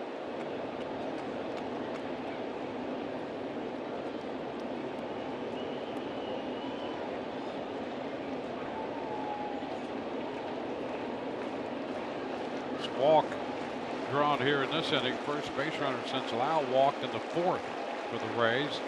And a fly ball into right center field that will hang up for Betts. And the Rays are out in the 8th, leaving 1. Bottom of the 8th coming, 1-0 Rays.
Number 4 for the Rays.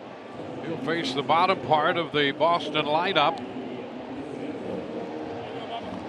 Brock Holt due to lead off, but Ian Kinsler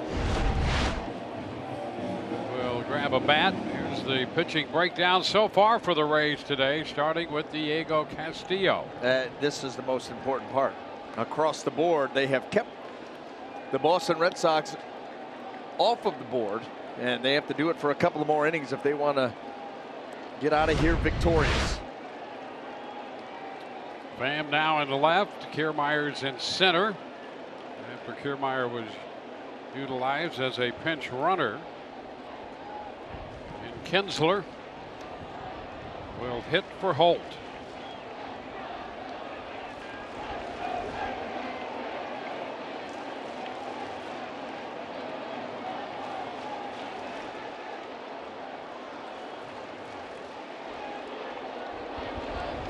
Pitch is a ball upstairs. Red Sox so far in this series have been held by Rays pitching to a .202 team average.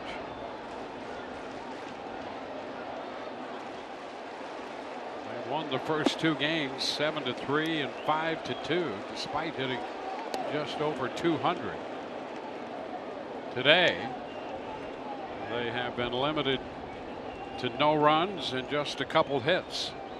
A 2-0 count to Kinsler. And Alvarado promptly falls way behind, 3-0.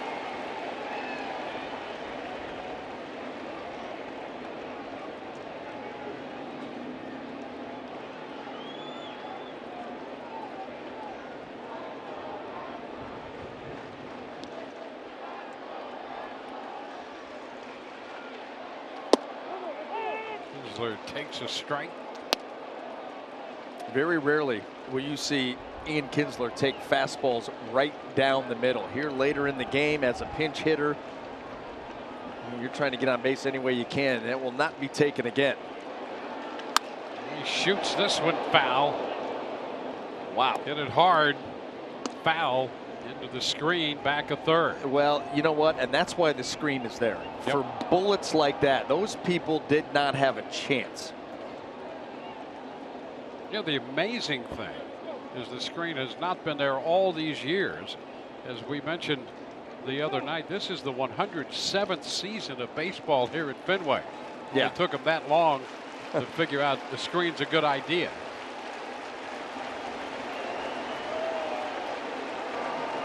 Now the count full to Kinsler.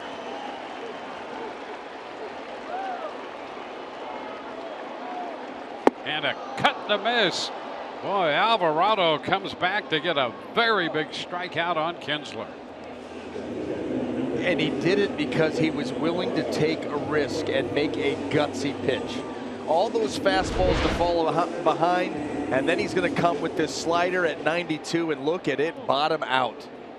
It was the right pitch, but do you have the guts to make it? And he did. Blake Swihart.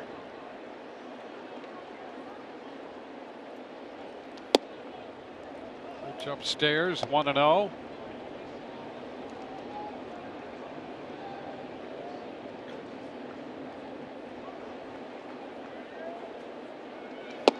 Now a strike and it's 1-1.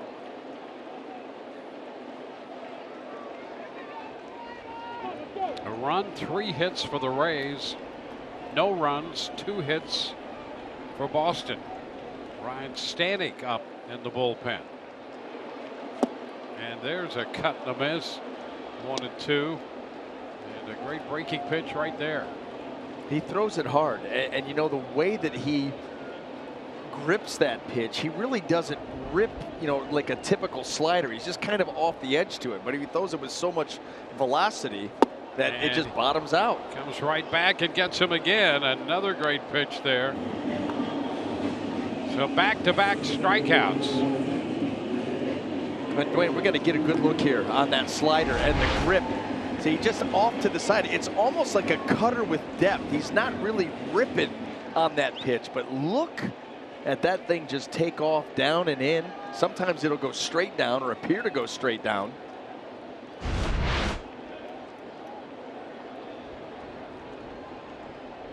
Jackie Bradley Jr. And the fastball taken for a strike, 99.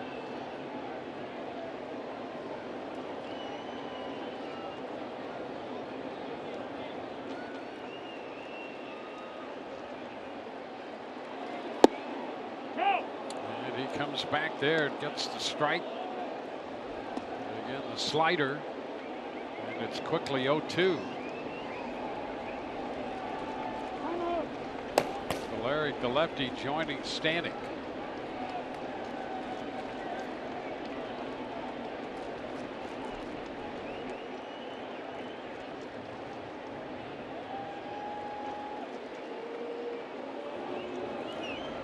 Back-to-back strikeouts of Kinsler and Swihart to begin the bottom of the 8th. And an 0-2 count on Bradley Jr.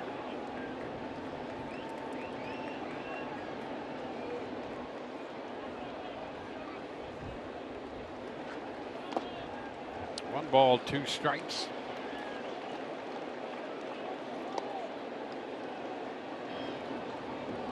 The Rays today used Diego Castillo as the opener for the first time. See Barnes up in the bullpen for Boston. Beeks came on, worked 4, Rowe an inning and a third. And now it's Alvarado.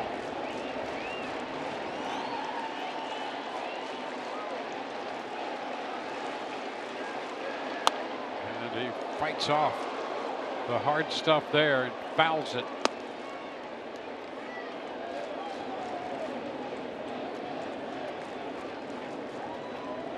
See it again on 1 and 2.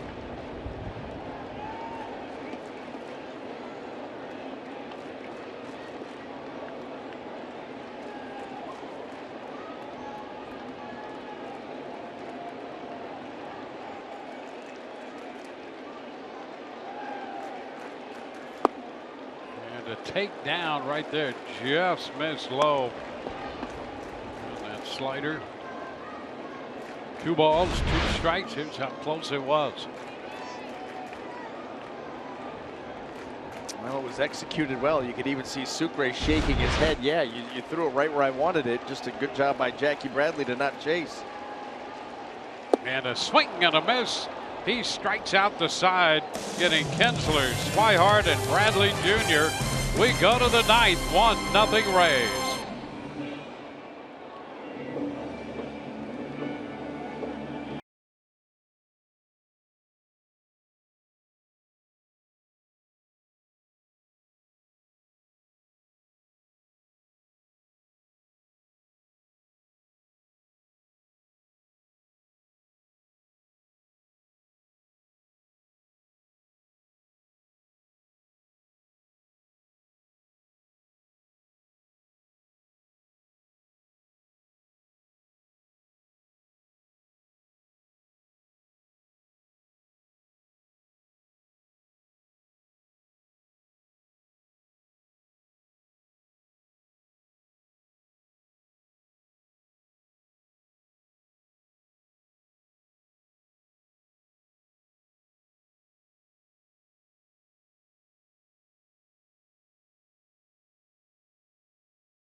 Built for baseball is the story of this game, and so far it's this, the only run scored. Joey Wendell getting a pitch from Hector Velasquez and depositing it out in the Boston Red Sox bullpen. And who knew that here we head into the top of the 9th inning, and that would be it. That 1 run on a combined 5 hits on basically what is amounted to a bullpen day for both teams, and they're getting it done. And Joey Wendell, who hit that home run to lead off the second inning, will lead off the ninth. He'll be facing Matt Barnes, the fifth pitcher of the day for Alex Cora. Embry worked one inning, gave up a walk, no runs. Kinsler in the game at second base as Barnes takes over on the hill, and here's Wendell.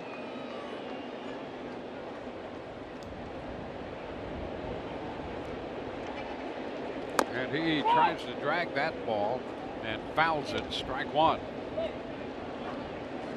Wendell, then C.J. Cron and G-Man Choi.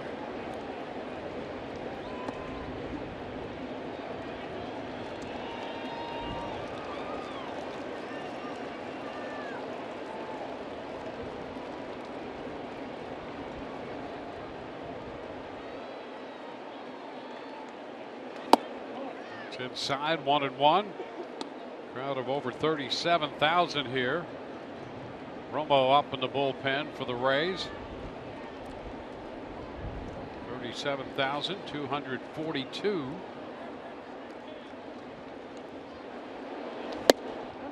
Wendell takes it upstairs. Fastball at 97. Barnes worked an inning in the opening game of the series on Friday.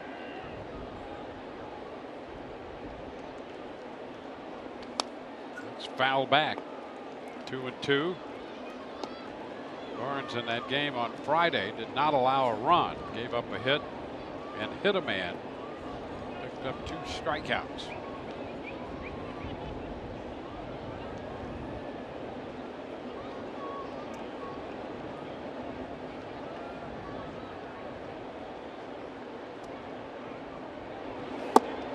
And the count is full to Wendell.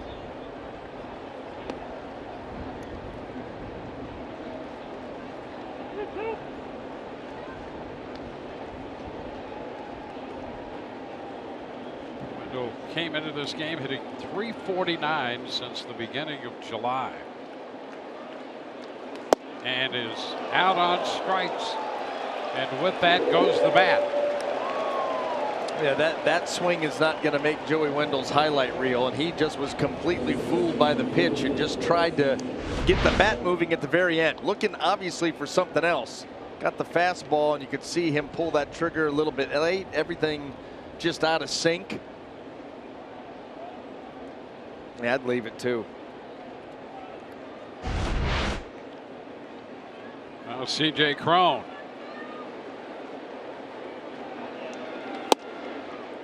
Takes the pitch upstairs. Cron hit a line drive to right field in the fourth after an extended at bat against Velasquez, and Betts came on to make a fine catch on a sinking line drive.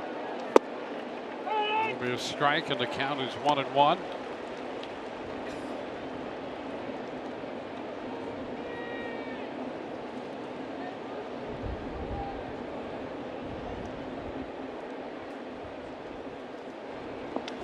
There's a shot high and deep into left center field. That baby's out of here. Home run for C.J. Cron. And that will give the Rays their second run of the day. His 24th home run of the year. Big time contact by Cron.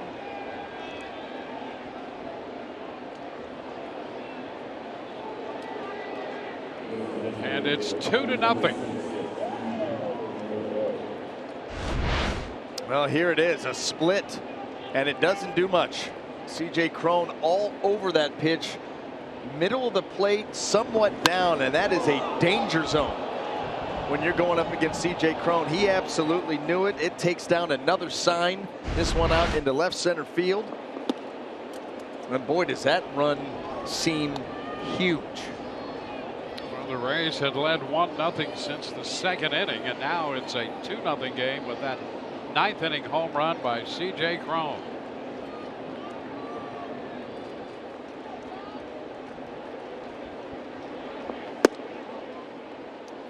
That was the one thing we knew for certain coming into this series. Kevin Cass said Cron's going to be in the lineup all 3 games, and he just hit that sign in left center field. That's the only thing that kept it in the ballpark.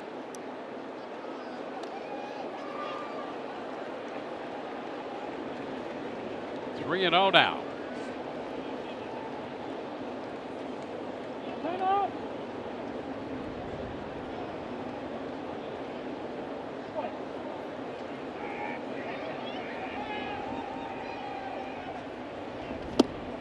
And a 4-pitch walk to Choi. The walk follows the home run. Swihart will head to the mound. You think about, Dwayne, that run looming so large, and then you look to see who's coming to the plate for the Red Sox in the bottom of the 9th inning. They're going to start right off at the top of the order with Mookie Betts, and then Benintendi, and on they go. So you talk about a well-timed homer. Well, there you are. Betts, Benintendi, and Pierce due up. Brandon Lau, 0 for 1. He's been on twice, hit by a pitch and a walk. And there's another pitch down out of the zone at 97. That's 5 straight misses since the home run.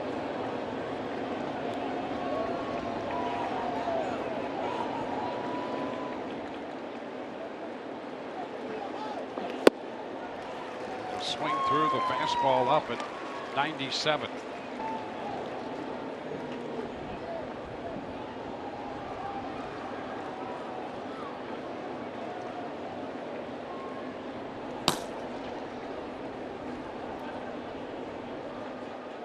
Red Sox got some action in the bullpen.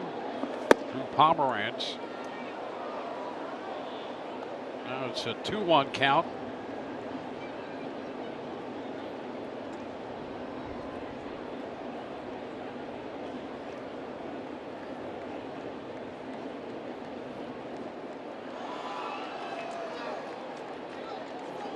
Runner takes off, swing and a miss. Throw down is not in time. Bogarts tried to sweep the tag and did not make contact, and Choi picks up a stolen base. Yeah, they may have caught the Red Sox by surprise, because that throw from Swihart, he kind of rushed it and it sailed on him a little bit, and that's why Bogarts had to go across, make that catch, and try to swing at Ji-Man Choi. See, this ball just kind of sails on him, so he's trying to grab it and sweep it and just never gets there.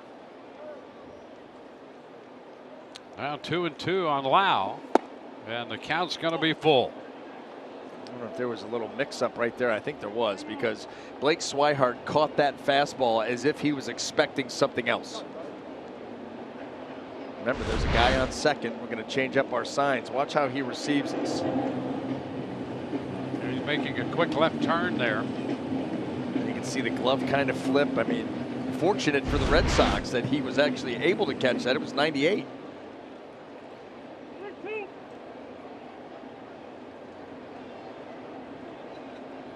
So Choi in scoring position, 1 out, full count on Brandon Lau.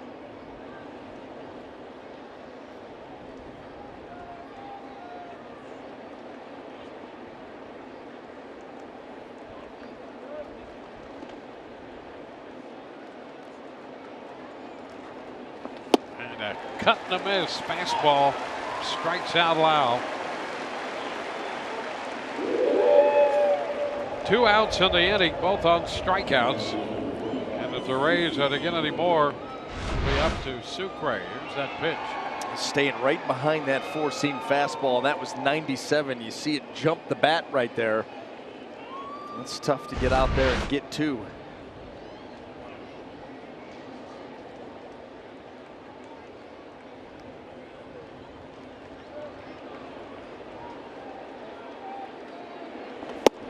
Sucre takes the fastball. That's a strike. Sucre 0 for 3. He's grounded into a double play. Called out on strikes back in the 4th. There were a couple pitches in that at bat he was Pretty certain we're out of the zone, but he was caught looking. Flied to right in the 7th.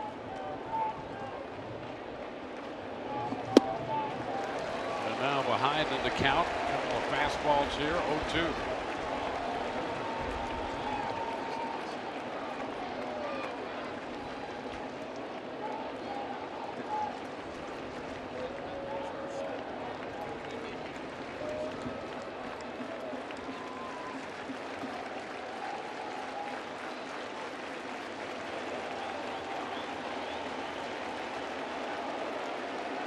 Now the 0-2 and a reach, a swing and a miss. He's out.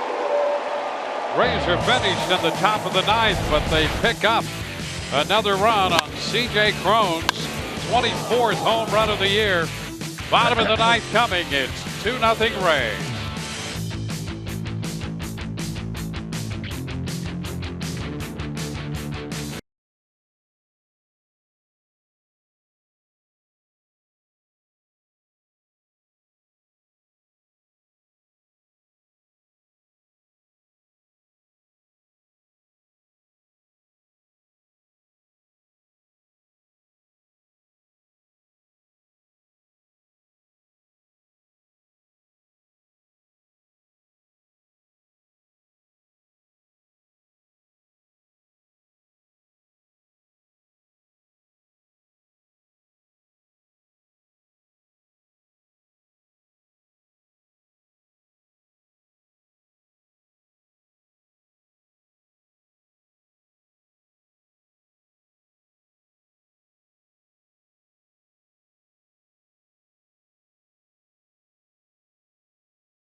We welcome you back to Fenway Park. We go to the bottom of the 9th inning. Sergio Romo goes to the hill for the Rays in this 2-0 game.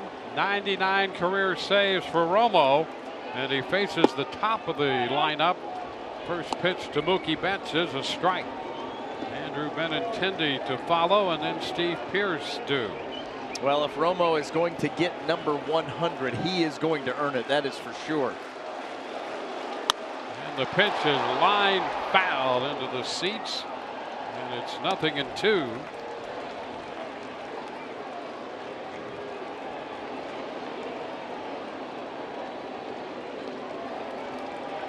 Rays have 9 shutouts on the year. The Red Sox have been shut out 4 times.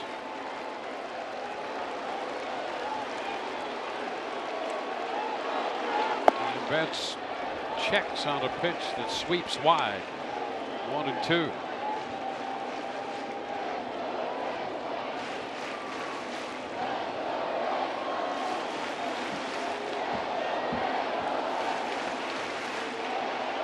There's 6 hits total in this game.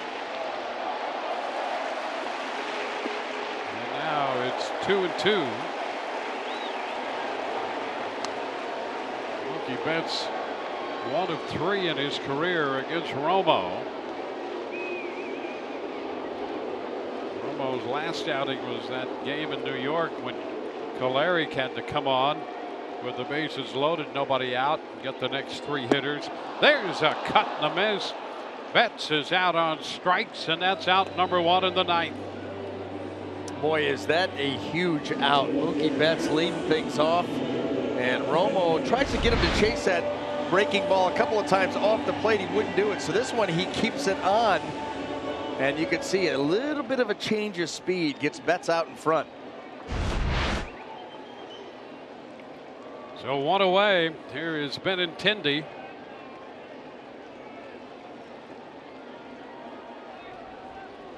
Benintendi 1 for 3 on the day and fouls it back. Took a big cut.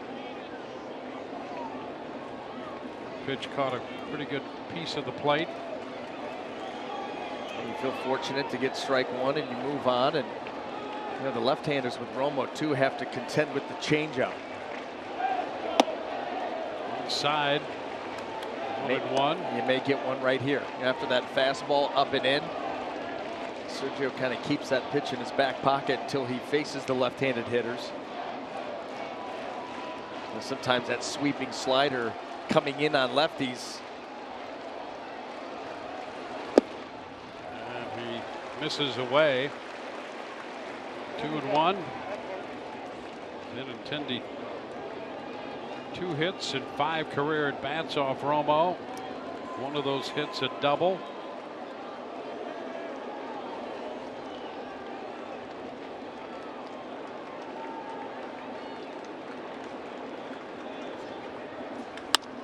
A line drive going to be caught by Wendell, shaded toward the middle from his shortstop spot. 2 outs here in the bottom of the 9th inning. And Mitch Moreland will bat in the place of Steve Pearce. The left-handed bat of Moreland stepping in.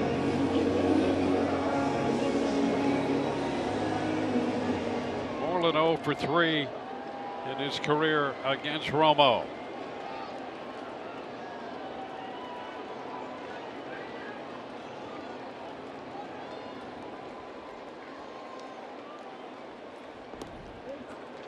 It's ball 1.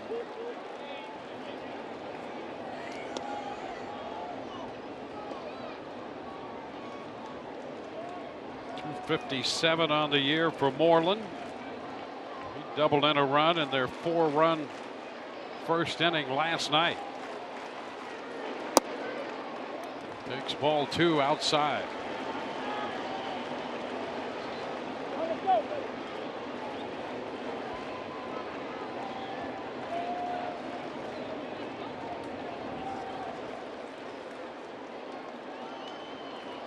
What?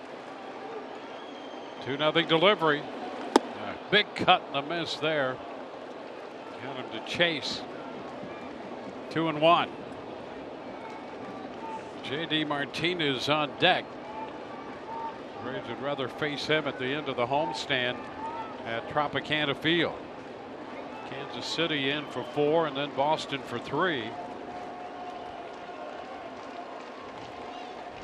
The 2-1. Moreland pops it back foul, and the count's going to go even. That ball out of play. Here we are down to what could be the last pitch. Sergio Romo.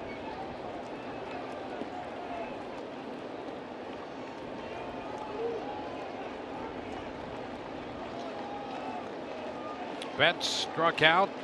Benintendi lined out. A 2-2 count on the pinch hitter Moreland.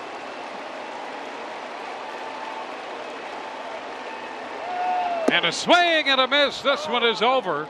And the Rays have shut out the Red Sox. Romo will get career save number 100.